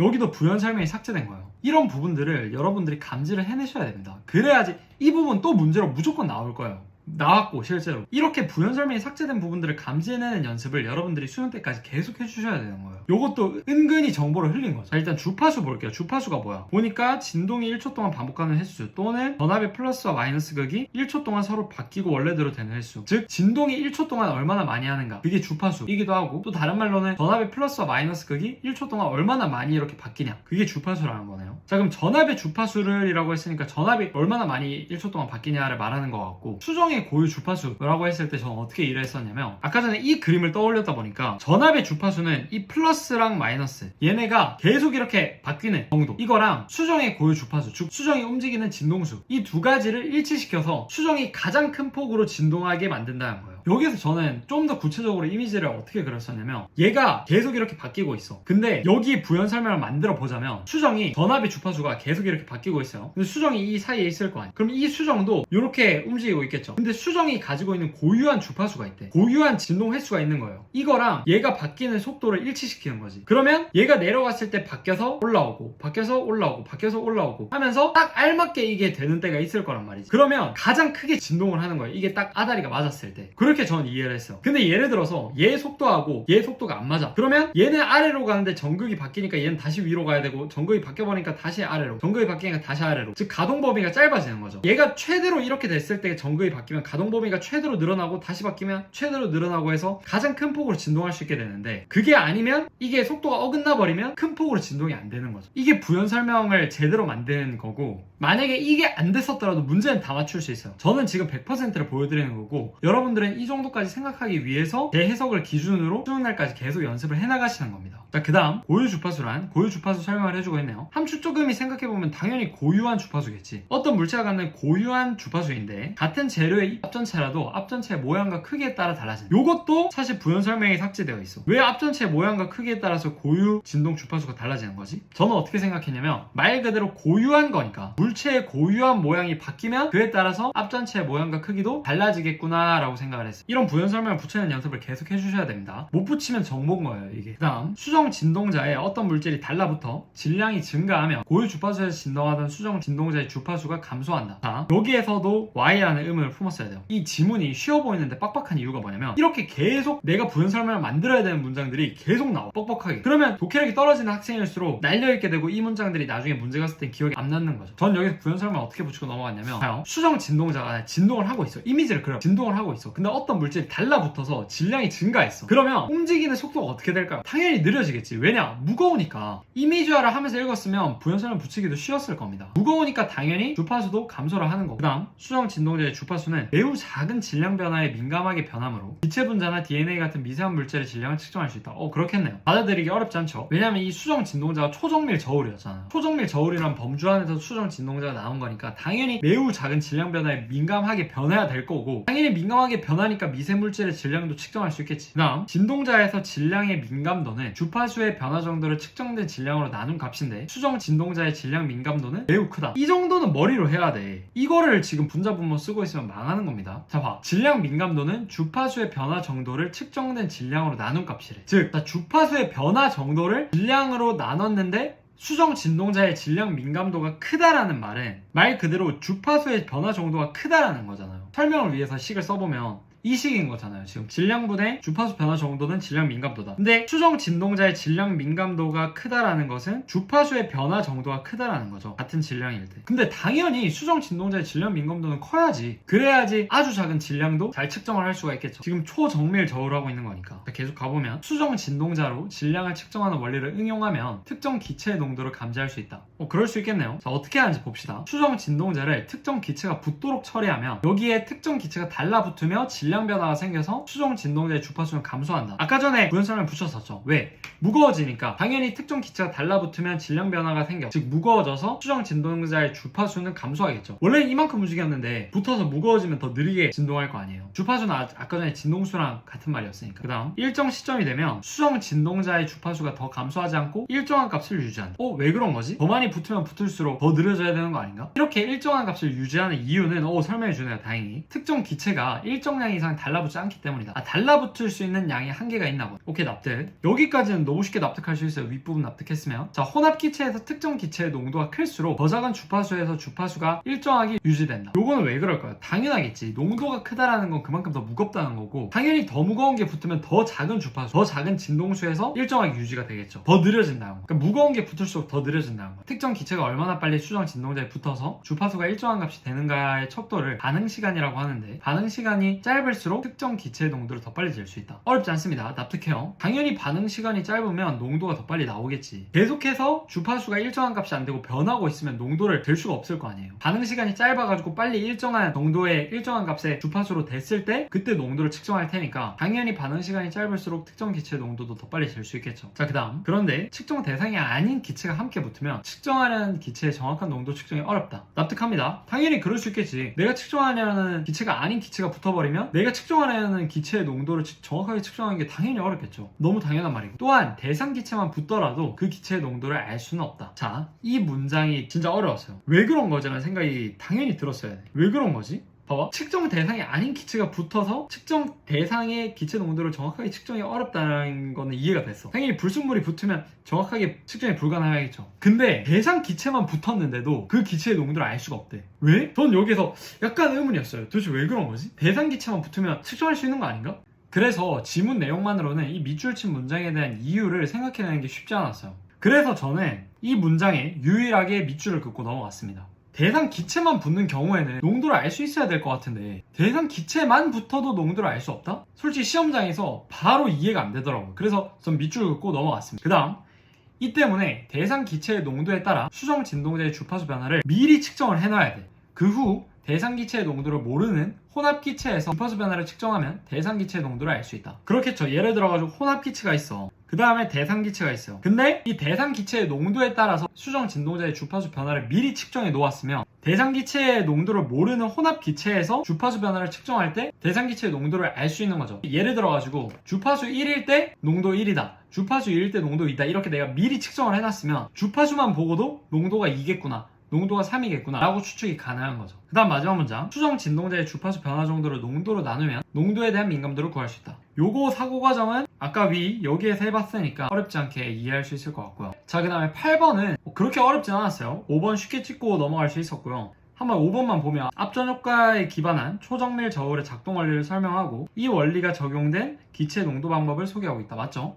초정밀 저울이 어떻게 작동하는지 원리 설명했고 앞전체 사용해가지고 전압 걸어주면 그거에 따라서 수정 진동자가 움직이는 방식이었죠. 그 다음에 이 원리를 적용해가지고 어떻게 기체의 농도를 측정하는지까지 밑에서 말을 하고 있었어요. 그 다음 9번 윗글을 통해 알 수 있는 내용으로 적절하지 않은 것. 자, 1번 수정 이외에도 앞전 효과를 보이는 재료가 존재한다. 애매하면 뛰어가는데 아까 전에 앞전체 중에 주로 수정을 사용한다고 했으니까 맞는 말이고. 2번 수정을 절단하고 가공하여 미세 질량 측정에 사용한다. 너무 당연한 말이죠. 아까 전에 이미지화 했으면 충분히 맞출 수 있었어요. 절단하고 가공해서 원판으로 만들어가지고 사용했었잖아요. 3번 전기 저항 변화를 이용하여 물체 질량을 측정하는 경우가 있다. 저는 아까 전에 이거 체중계 떠올려가지고 이해하고 넘어갔다 했었죠. 그래서 머릿속에 있었어요. 그래서 쉽게 동그라미 칠 수 있었고, 만약에 이게 머릿속에 없었던 학생들은 아마 조금 돌아갔었어야 됐을 겁니다. 아니면 세모 치고 다른 거 먼저 보는 게 좋죠. 왜냐면 다른 거에서 확실하게 답이 나올 수도 있으니까. 돌아가기보다는. 4번, 같은 방향으로 절단한 수정은 크기가 달라도 고유 주파수가 서로 같다. 아니죠. 크기가 다르면 고유 주파수도 달라지지.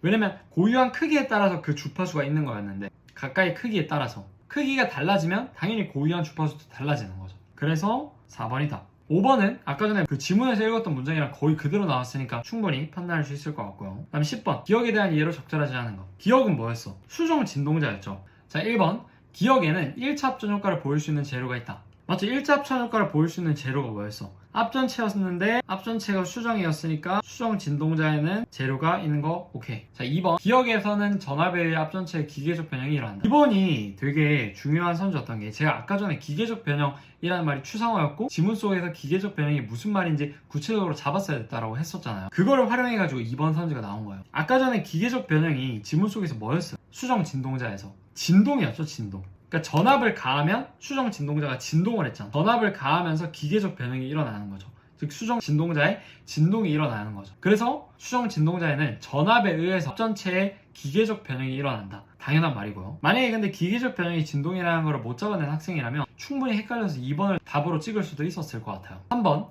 기억에는 전극이 양면에 있는 원판 모양의 수정이 사용된다. 맞는 말이고요. 이미지화했으면 쉽게 판단할 수 있었어요. 그리고 전극이 양면에 있으니까 전극을 가해가지고 움직이는 거였죠. 4번, 기억에서는 전극이 가하는 전압의 주파수를 수정의 고유 주파수에 맞춘다. 이렇게 했었던 이유가 뭐였어요? 이것도 아까 전에 이해가 안 가가지고 왜라고 의문을 품었었던 문장이었잖아요. 제가 말했지만 부연설만 붙여야 됐던 문장들은 전부 다 이렇게 출제가 되는 겁니다. 전압의 주파수를 수정 고유 주파수에 맞춰야지 가장 큰 폭으로 움직였었잖아요. 그러니까 4번이 맞는 말인 거죠. 5번, 기억을 전극이 가해지는 특정 주파수의 전압은 앞전체의 고유 주파수 값을 더 크게 만든다.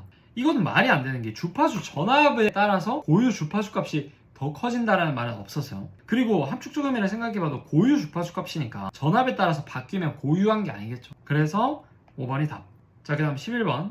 이것도 윗글을 바탕으로니까 보기 읽으면서 윗글 내용 생각해 줍니다.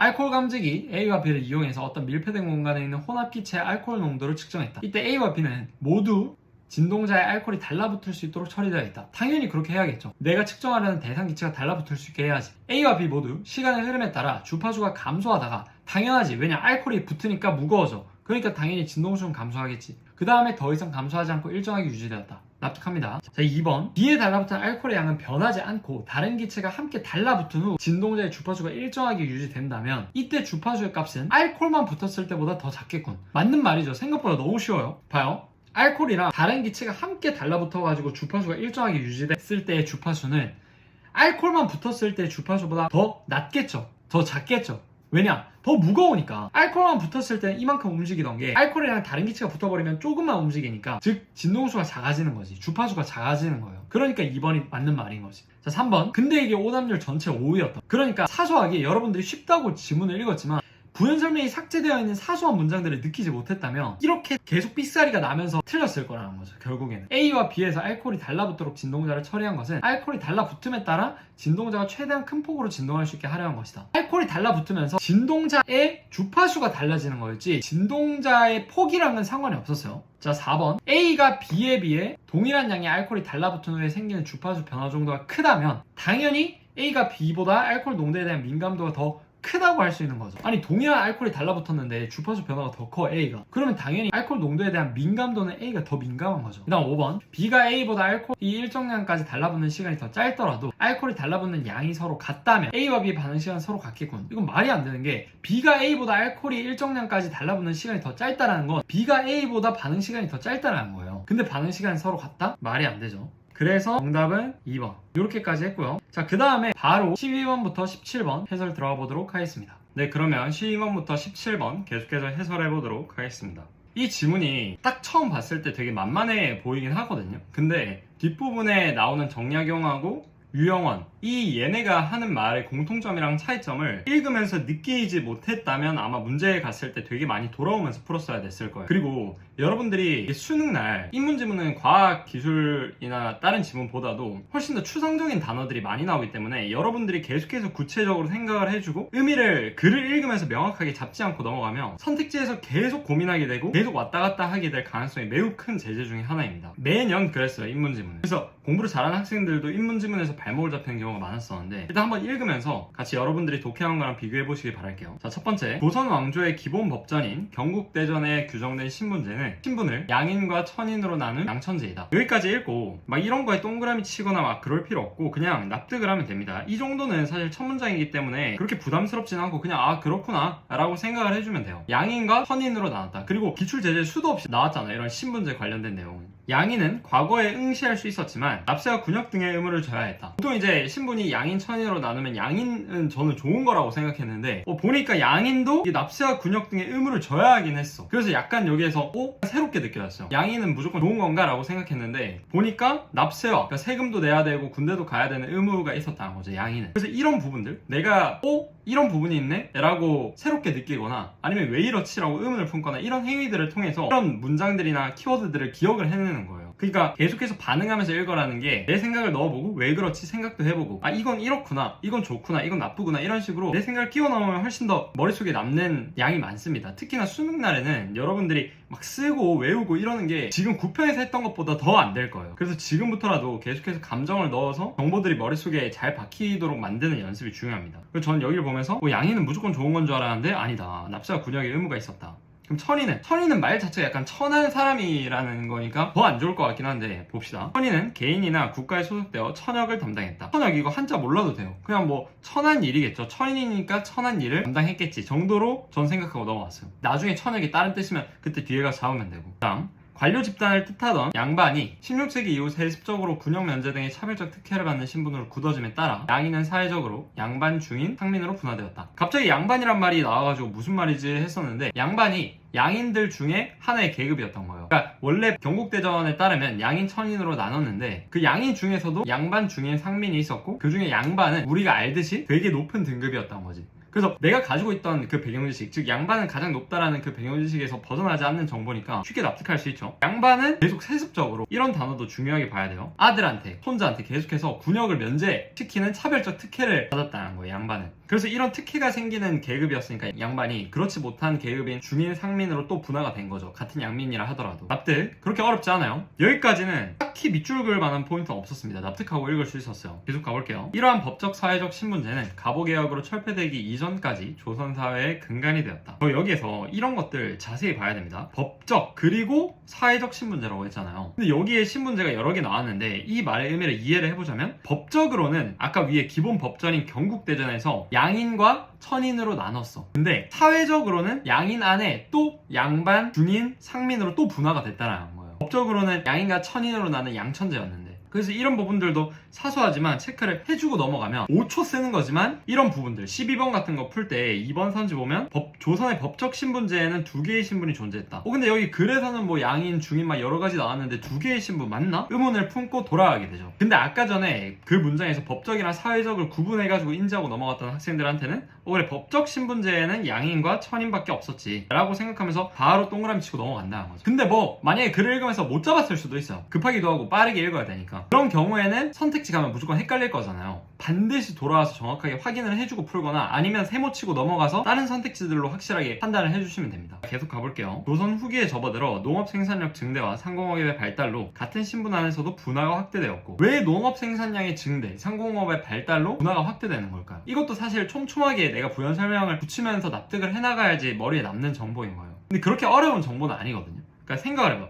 농업 생산량이 증대돼, 상공업이 발달해. 그럼 어떻게 되겠어? 돈을 많이 버는 사람과 많이 벌지 못하는 사람, 권력을 가지는 사람과 권력을 가지지 못하는 사람, 이렇게 계속 세분화가 되는 거예요. 예를 들어서 모두가 똑같은 일을 한다고 쳐봐. 모두가 똑같은 양을 생산하고, 그러면 계급의 분화가 일어나지 않겠죠. 근데 생산력이 증대하고 상공업이 발달하니까 그거에 올라탄 사람들은 돈을 많이 벌고 신분이 상승할 거고, 그렇지 못한 사람들은 또 아래 계급으로 갈 테니까 신분 안에서 분화가 계속해서 일어난 거죠. 이 정도로 저는 생각하고 넘어왔어요. 이에 따라 신분제의 변화가 일어났다. 오케이. 천인의 대다수를 구성했던 노비는 천한 사람이니까 천인. 그렇게 어렵지 않습니다. 총량과 도망 등의 방식으로 신분적 억압에서 점차 벗어났다. 도망은 납득이 되는데 속량이 뭐지? 의문을 품었어요. 아까 전 지문에서 기계적 변형이라는 단어에 의문을 품었던 것처럼 속량이라는 단어에도 의문을 품는 겁니다. 그 다음 영조 연간에 편찬된 법전인 속대전에서는 노비가 속량할 수 있는 값을 백량으로 정하는 규정을 둠으로써 속량을 제도화했다. 여기서 잠깐 멈추고 생각해 봐야 돼요. 자, 노비가 속량할 수 있는 값을 백량으로 정했대. 그래서 여기서 저는 생각한 게 이게 돈을 주고 노비에서 풀려날 수 있게 해주는 건가? 정도로 생각하고 계속 읽어봤어요. 이는 국가 재정상 노비제의 유지보다 그들을 양인 납세자로 전환하는 것이 유리했기 때문이었다. 그럼 여기에서 알 수 있는 게 속량이라는 제도는 노비들이 돈을 내면 노비가 아닌 천인이 아닌 양인으로 바꿔주는 제도가 속량이었다는 걸 추론할 수 있죠. 근데 나라 입장에서도 개이득이야. 왜냐? 얘네를 그냥 양인 납세자로 바꿔버리면 세금을 더 거둘 수 있으니까. 노비는 원래 세금을 안 냈나 봐요. 그러니까 이 단어 안에 노비는 원래 세금을 내지 않았다라는 말이 내포되어 있다는 것도 읽어낼 수 있어야겠죠. 그 다음 몰락한 양반들은 노비의 유지가 어려웠기 때문에 몸값을 받고 속량해주는 길을 선택했다. 몰락한 양반들이 왜 노비의 유지가 어려웠을까요? 얘네는 돈이 없으니까 노비를 내가 거느리려면 노비도 먹여 살려야 되잖아. 근데 돈이 없으니까 노비 먹여 살릴 돈이 없는 거지. 그래서 그냥 노비한테 돈을 받고 너 그냥 떠나라 라고 해주는 길을 선택하는 거예요. 이렇게 사이사이 이해를 넣고 구현 설명을 만들어내면서 읽었다면 여기까지 사실상 밑줄 그을 만한 건 하나도 없습니다. 그 다음 18세기 이후 경제적으로 성장한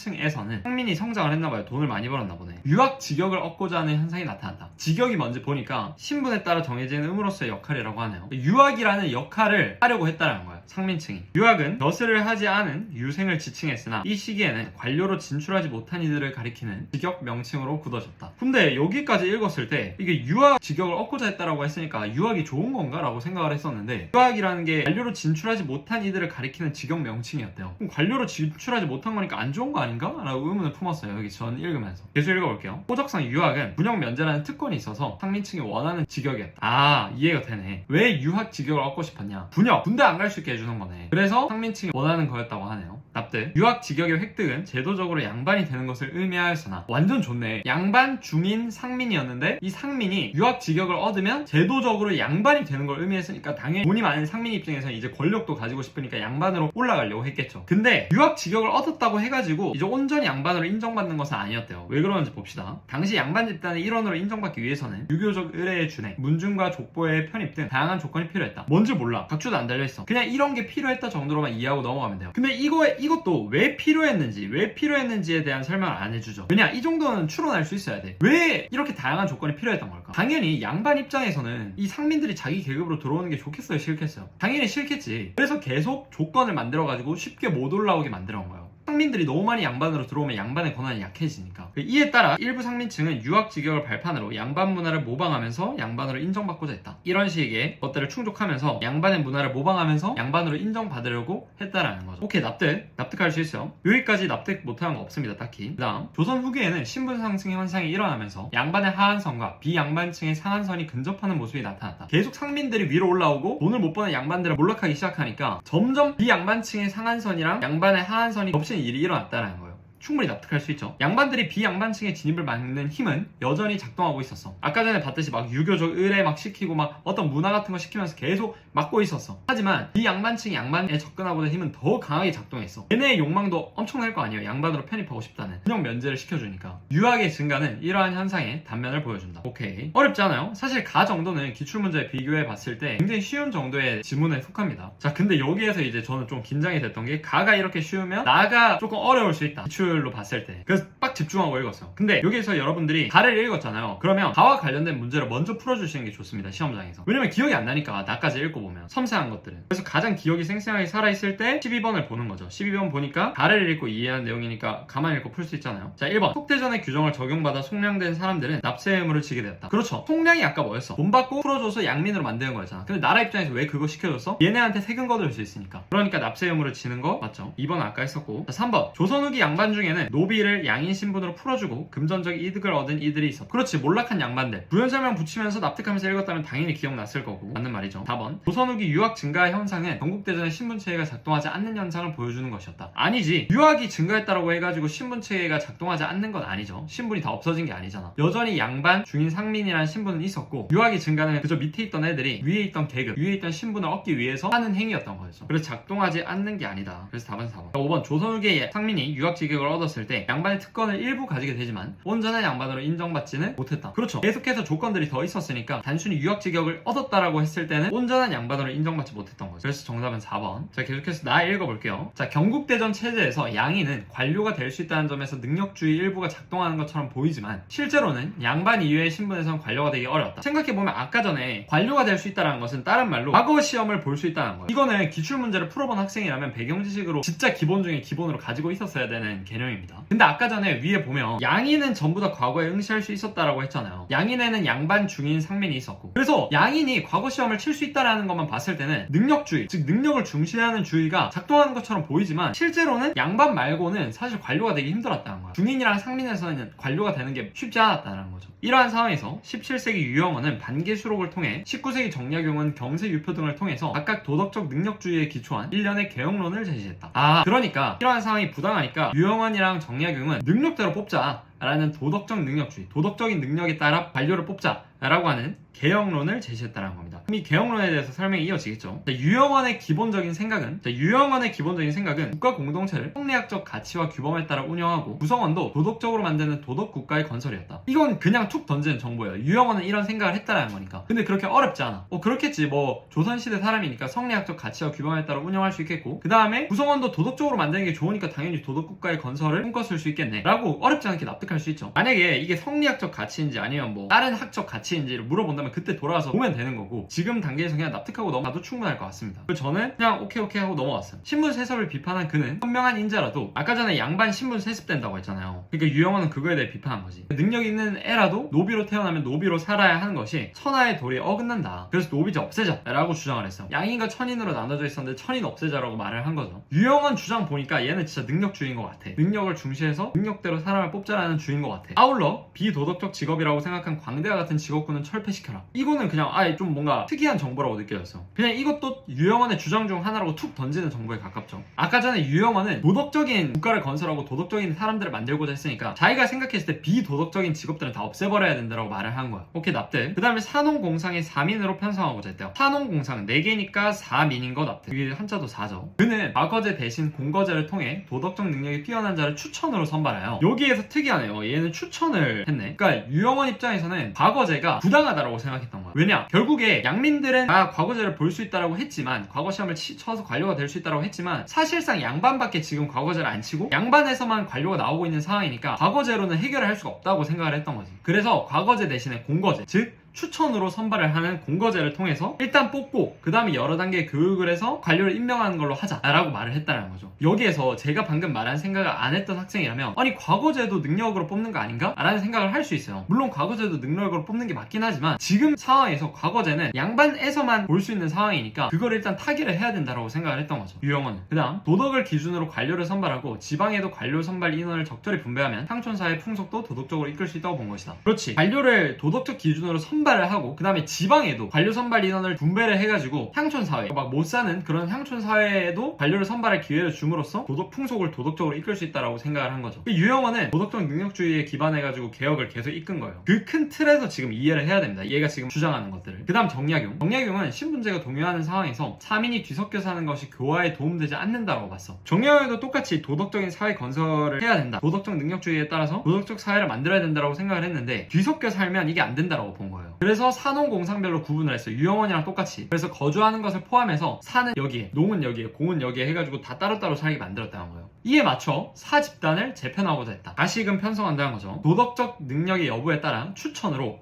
여기 공통점이네. 유영원도 추천으로 했었는데 정약용도 과거제로는 안 된다고 생각을 했던 거죠. 그 추천으로 예비 관료니까 선사를 선발하고 일정한 교육을 한 뒤에 이제 사로 만드는 거죠. 사 거주지에서 더 많은 선사를 선발하도록 했지만 농민과 상공인에도 선사의 선발위원회를 배정하는 듯 노비 이외에서 사집단으로 진출할 수 있도록 했다. 자, 여기 중요했어요. 이 문장. 자, 정약용도 능력주의였죠. 능력주의였으니까 사에서 물론 많이 선발하도록 했지만 농민과 상공인에도 선발위원회를 배정해서 기회를 아주 맞지는 않았다는 거예요. 농민과 상공인에서도 선사를 10명씩은 뽑아라 라고 준 거죠. 근데 여기에서 여러분들이 부연 설명을 붙이고 넘어갔었다 했던 거는 사 거주지에서 더 많은 선사를 선발하도록 했다라는 거예요. 왜 그랬을까? 왜? 이건 간단하죠. 사 거주지가 사가 가장 관료가 많은 집단이고 관료가 될 가능성이 높은 집단이니까 사 거주지에 더 많은 선사 선발 인원을 배정을 시킨 거예요. 그러니까 예를 들어서 이런 거죠. 대기업에서 직원을 뽑을 때 서울대에 가장 티오를 많이 주고 주고 그 밑에 단계의 대학에는 조금씩 주는 거죠. 왜냐, 서울대 애들이 그래도 가장 공부를 열심히 하고 똑똑했다는 게 증명이 된 애들이니까 얘네에서 일을 열심히 할 애들, 똑똑한 애들이 지방에 있는 애들에 비해서 많을 확률이 높겠죠. 물론 지방대도 똑똑한 애들이 있겠지만, 그러니까 서울대 티오를 더 많이 주는 것과 똑같이 사거주지에서 똑똑한 애들이 많이 나올 가능성이, 뛰어난 애들이 많이 나올 가능성이 크니까 더 많은 선사를 선발하도록 했다는 거예요. 어렵지 않죠? 이런 것들을 왜 그러지? 생각하고 내가 부연 설명을 사이사이에 만들어주고 넘어가야지 이 문장들이 머릿속에 남아서 기억이 난다는 거예요. 문제를 풀 때. 그리고 여기서 또 중요한 게 노비 이외의 집단에서 사집단으로 진출할 수 있다라고 했다는 거예요. 왜 노비는 뺐던 걸까? 생각을 또 해봤어야 되겠죠. 이거 그냥 읽고 넘어갔으면 아마 15번 문제 풀 때 힘들었을 겁니다. 왜 노비를 뺐을까? 정약용이 생각하기에 도덕적 능력주의에 기초해야 하지만, 능력주의지만 노비는 안 된다는 거예요. 유영원이랑 다르죠. 이거는 차이점인 거예요. 유영원은 노비에서도 능력 있는 사람이면 데리고 와야지 라고 봤는데, 정약용은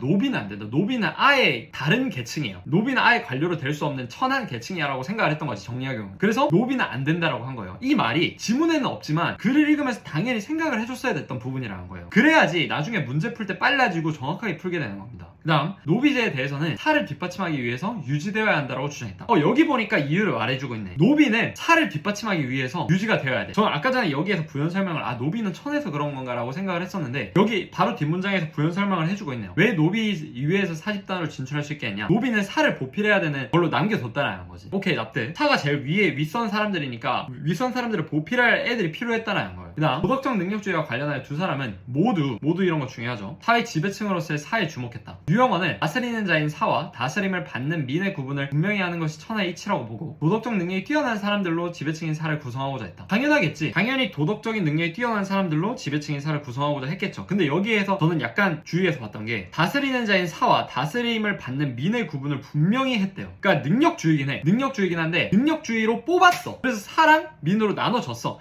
이때부터는 완벽하게 구분을 해가지고 대우를 해야 된다는 거죠. 이게 천하의 이치라고 봤다는 거예요, 유영원은. 정약용도 양반의 세습을 비판하며 도덕적 능력에 따라 사회 지배층을 재편하는 입장을 같이 했다. 정약용도 능력주의였으니까 당연히 그랬겠지. 또한 두 집단은 사회 전체 도덕 실천을 이끌기 위해 사집단의 정치 권력과 경제력을 집중시켰어. 능력주의로 뽑긴 하는데 뽑아놓고 이 둘의 차등은 완전 엄격하게 줬다는 거예요. 그래서 사는 엄청나게 대우를 시켜줬다는 거예요. 내용에서 일부 차이가 있었지만 두 사람은 사회 지배층의 재구성을 통해 도덕국가 체제를 추구했다. 그렇게 어렵지 않습니다. 전반적으로 내용이 그렇게 어렵진 않았는데, 사실 시험장에서는 이런 부분들, 공통점 차이점을 제대로 잡지 못하고 얘가 하는 주장을 제대로 구체적으로 이해하지 못했다면 문제 가서는 생각보다 시간을 많이 썼을 수도 있어요. 그리고 지금 지문 순서상 이게 마지막이어서 마지막에 푼 사람들은 되게 날림으로 읽어서 많이 틀렸지 않았을까 생각을 해봅니다. 그러면 13번부터 문제를 풀어볼게요. 자, 1년의 개혁론에 대한 이해로 적절하지 않은 거. 1년의 개혁론은 아까 전 유영원이랑 정약용이 주장한 거였죠. 유영원은 자신이 구성한 공동체의 성격에 적합하지 않은 특정 직업군 없애야 봐. 맞지? 비도덕적인 애들, 광대 같은 것도 없애버리라 했잖아. 그럼 2번, 납득하면서 읽었으면 기억이 나요 이게. 2번, 유영원은 지방사회의 도덕적 기풍을 진작하기 위해 관료 선발 인원을 지방에도 할당하는 방안을 구성했다. 그렇지, 유영원은 정약용이랑 똑같이 지방에도 선발할 수 있는 권한을 줬었죠. 그 다음에 3번, 정약용은 지배층의 사집단이 주도권을 가지고 사회 운영을 하는 방안을 구성했다. 맞지?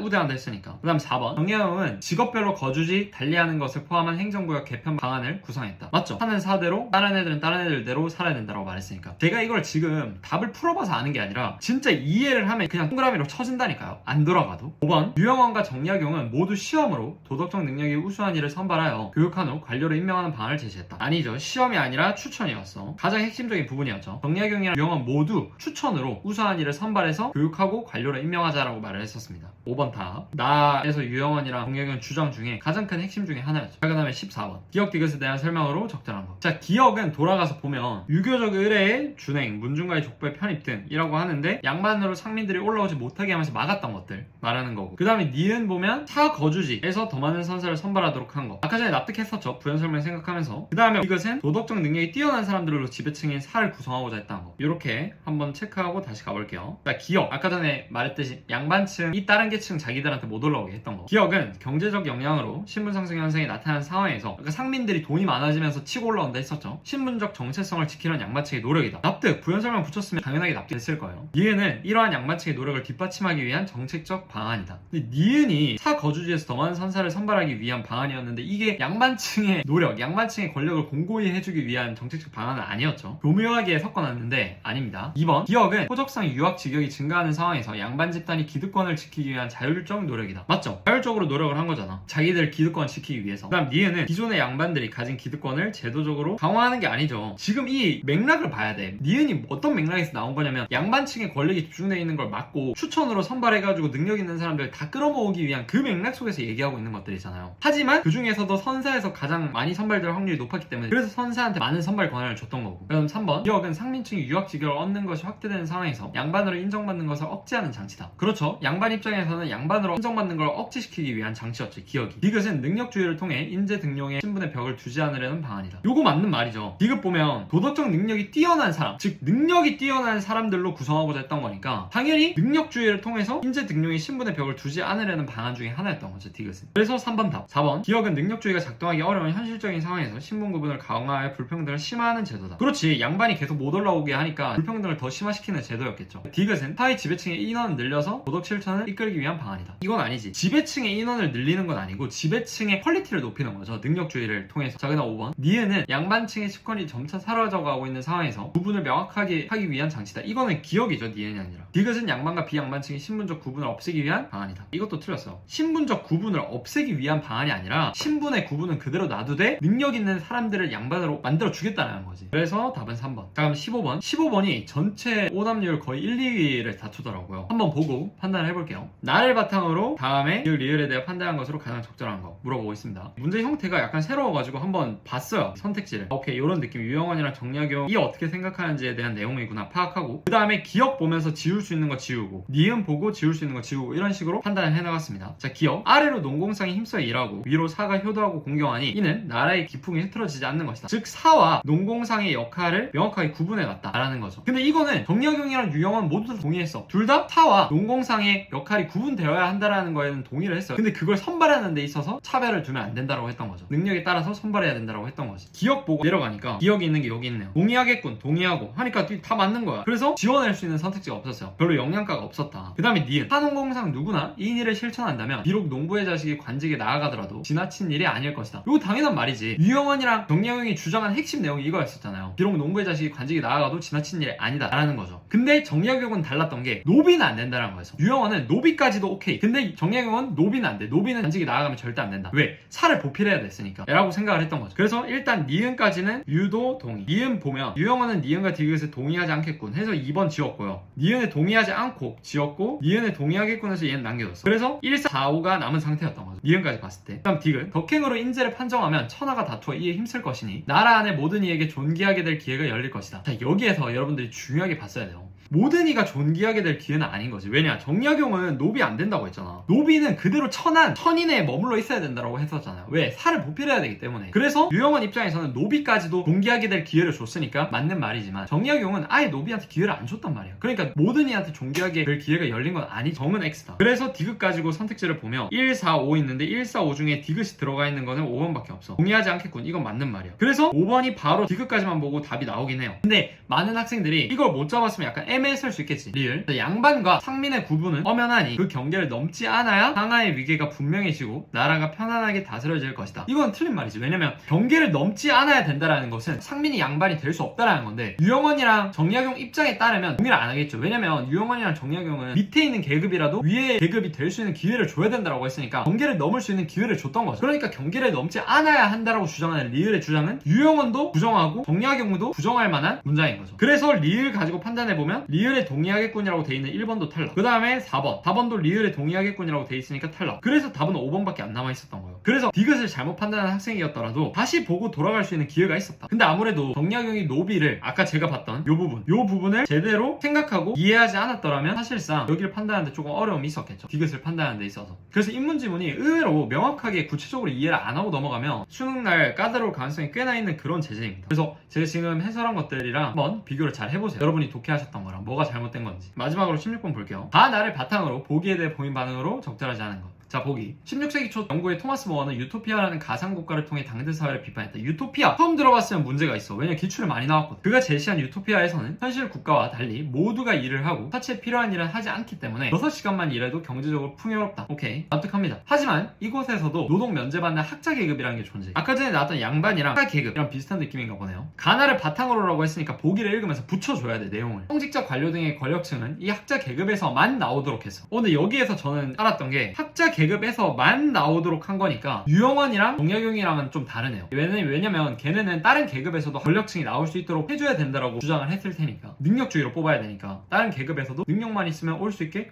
권한을 줘야 된다고 말을 하겠죠, 그 둘을. 학자 계급은 의무가 면제되는 대신에 연구와 공공의 일에 전념을 한다. 오케이. 마치 약간 지배만 하는 그런 사 계급이랑 똑같은 거네요. 확실하게 사와 다른 계급의 차등을 뒀던 유영환이랑 정약용의 정책과 같이 얘네도 똑같이 학자 계급은 면제시켜줘. 노동 면제시켜주고 공공의 일, 연구만 하도록 딱 시켜주는 거네요, 차등을 둬서. 학자 계급은 능력 있는 애를 성직자가 추천을 해. 이거는 아까 공통점. 추천해서 뽑는 거는 정약용, 유영환이랑 공통점이네요. 대표들이 승인하는 절차를 거쳐야 될 수 있다. 오케이, 납득. 그러나 학자 계급도 성과 부족하면 노동계급으로 환원될 수 있고, 노동계급도 공부에 진전이 있으면 학자계급으로 승격될 수 있다. 여기 보니까 약간 이 면은 능력주의랑 비슷한 것 같아. 여기에서 분명히 학자계급에서만 이제 권력층이 나올 수 있다라고 했는데 능력이 떨어지는 경우에는 승격이 된다라는 거네요. 그럼 이 부분을 봤을 때는 능력주의랑 일맥상통하는 부분이 있네. 이 부분만 가지고 판단했을 때는 정약용이랑 유영원도 동의를 하겠네요. 자, 그럼 문제로 들어가 볼게요. 요 정도까지만 생각하고 너무 막 복잡하게 보기를 뜯어서 볼 필요 없어요. 요 정도만 붙여주고 문제 가서 물어보면 그때 가서 좀 더 구체적인 생각을 해주면 됩니다. 1번, 유토피아에서 연구와 공공의 일에 전념하는 사람들은 선발의 과정, 선발한다고 했죠 아까. 선발의 과정을 거친다는 점에서 가의 유학보다 나의 선사에 가깝다. 그렇지, 아까 전에 유학은 선발은 하진 않았어요. 나의 선사에서 사람들이 선발을 해가지고 뽑았던 거니까 요 선발을 한다는 포인트는 유학보다 나의 선사에 가까운 거죠. 가의 유학은 막 제도적인 그런 걸 더 가지고 이걸 익혀야지 온전한 양반으로 인정을 해줬었잖아요. 아니면 유학 직역을 돈 주고 사거나 경제적으로 성장한 상민층들이 유학 직역을 얻었다라고 했으니까 돈이 많으니까 유학을 샀던 거죠. 근데 그 산 걸로는 양반들이 인정을 안 해줬던 거고, 그래서 다양한 제도들도 익혀야 됐던 거고. 자, 그 다음에 2번, 유토피아에서 관료는 노동을 면제받지만 그 특권이 세습되지 않는다는 점에서 가에서 차별적 특혜를 받던 16세기 이후의 양반과는 다르다. 그렇죠, 유토피아에서 관료가 노동 면제받긴 하지만 그 특권이 세습되진 않았어. 세습된다는 말은 없었죠. 왜냐, 능력이 떨어지면 바뀔 수도 있다라고 했으니까. 근데 가에서 차별적 특혜를 받던 16세기 이후 양반과는 다르다. 이건 맞는 말이지. 왜냐면 양반은 계속 세습됐어, 특권이. 그러다 보니까 유영원이랑 정약용이 나온 이유도 그런 세습적인 거, 능력이 없는 애가 계속 세습받아가지고 반직에 오르니까 그걸 막기 위해서 능력주의를 주창했던 거고, 그런 점에서 봤을 때 양반과 다르다라고 할 수 있죠, 충분히. 3번, 유토피아에서 학자 계급에서만 권력층이 나오도록 한 것은 나에서 우월한 집단인 사 집단에 정치 권력을 집중시키고자 한 유영원, 정약용의 생각과 유사하고, 이 부분은 맞죠. 얘네도 사 집단의 정약용이랑 유영원도 마지막 문단 보면 사 집단의 정치 권력을 집중시켜야 된다라고 했었잖아요. 그거랑 그 맥락에서 봤을 때 유토피아에서 학자 계급에서만 권력층이 나오도록 한 거는 특정 계층의 특권을 강화해야 된다. 선발의 기회는 주지만 특권 자체는 강화해야 된다라고 봤던 유영원, 정약용의 생각과 유사하죠. 유토피아도 학자 계급이라는, 즉 우월한 집단에서만 권력층이 나오도록 해가지고 능력 있는 사람들이 계속 정치를 해나갈 수 있도록 만들었던 거고, 유영원, 정약용의 경우에도 우월한 집단의 사에서 많이 뽑고 그 다음에 얘네한테 정치 권력을 집중적으로 주면서 정치가 잘 일어날 수 있도록 했으니까 유사하다고 말할 수 있는 거죠. 그 다음 4번, 유토피아에서 노동계급이 학자 계급으로 승격되는 것은 학업 능력을 기준으로 추천받는다는 점에서 가의 상민 출신인 유학이 양반으로 인정받는 것과 다르군. 이건 당연한 말이지. 가의 상민 출신인 유학이 양반으로 인정받을 때는 능력을 기준으로 인정받는 건 아니었었잖아요. 그냥 문화를 모방하고 제도를 똑같이 따라할 수 있으면 양반으로 인정받게 되었던 거니까, 가는. 그렇죠. 마지막 5번, 유토피아에서 노동계급과 학자계급 간의 이동이 가능한 것은 계급 간 차등이 없음을 전제하므로. 자, 여기가 당연히 눈에 걸렸어야 돼. 은근히 맞는 말인 것처럼 해놨는데 계급 간 이동이 가능하다라고 해가지고 계급 간 차등이 없었나? 이걸 못 찍었다는 건 나의 핵심적인 내용을 이해를 못했다는 거예요. 유영원이랑 정약용도 어떤 입장이었어? 계급 간의 이동은 가능해. 근데 이동이 됐을 때 그 사와 다른 집단은 명확하게 차등을 둬야 된다라고 했던 거예요. 근데 유토피아도 마찬가지지. 유토피아도 얘네 학자 계급이 된 애들은 명확하게 특권을 줬어. 노동 안 해도 되고 공공의 일에만 전념할 수 있다라는 특권을 줬어요. 그래서 계급 간의 차등을 명확하게 뒀긴 했던 거지. 근데 못하면 내려오는 거고. 오케이? 그러니까 계급 간의 차등이 없다는 걸 전제하는 건 아니죠. 계급 간 이동이 가능하다라고 해서. 이건 뇌피셜로 해석하는 게 아니라 나 지문에서 글의 핵심적인 내용이었어요. 그래서 이 부분은 나에서 차등을 엄격하게 유지하고자 한 유영원, 정약용과 똑같은 입장인 거죠. 유토피아의 입장은 계급 간의 차등을 명확하게 둬가지고 구별을 해야 된다는 입장은 유영원, 정약용의 입장이랑 똑같은 거예요. 그래서 계급 간 차등이 없음을 전제한다는 게 틀려서 5번이 정답입니다. 근데 7번에는 1번 하면 되고요. 자, 이렇게까지 해가지고 비문학 전부 해설을 해봤는데요. 제가 이번 비문학 읽으면서 느낀 게 진짜 수능 날에서도 제가 9개만 해서 시킨 거, 그 다음에 상상 범죄 작가 해설하면서 잡아드리는 방향성만 계속해서 체화를 해나가시면 진짜 어렵지 않게 푸실 수 있다, 수능 날에도. 그리고 또 하나 말씀드릴 거는, 여러분들이 쉬워 보여요. 지문도 짧고 지문 초반부가 어렵지 않거든요. 확실히 힘을 뺀 느낌이 있어, 독서에서. 근데 그렇다고 해가지고 대충 읽어버리면 너무 시간이 많이 쓰일 거예요. 그래서 지문이 쉬워 보이더라도 쉽지 않다, 더 꼼꼼하게 읽자라는 생각을 의식적으로 하면서 하나하나 꼼꼼히 읽어나가시기 바랍니다. 여러분도 느끼셨겠지만 제가 해설하면서 보여드렸던 거, 부연설명 붙이고 중요했던 문장들 납득하고, 그 다음에 이미지화 해내고, 이런 것들만 진짜 기본적으로 해줘도 틀릴 가능성은 매우 적어요. 그리고 확실히 독서에서 하나 정도 틀리거나 아니면 다 맞춰버리면 무조건 거의 3등급 이상, 낮은 2등급까지는 보장이 되고요, 다른 데서 많이 틀려도. 그러니까 여러분들이 좀 더 자신감 가지고 하셨으면 좋겠어요. 사실상 비문학 같은 경우에는 성적이 빠르게 올리긴 힘든 부분이라서 그랬는데, 지금 9평 정도로 나온다라고 한다면 기본적인 태도, 제가 9일만이랑 상상 모의고사 해설에서 말씀드리는 기본적인 태도만 지키셔도 충분히 수능날 고득점 가능하실 것 같습니다. 네, 그러면 저는 다음 문학 해설에서 뵙도록 할게요.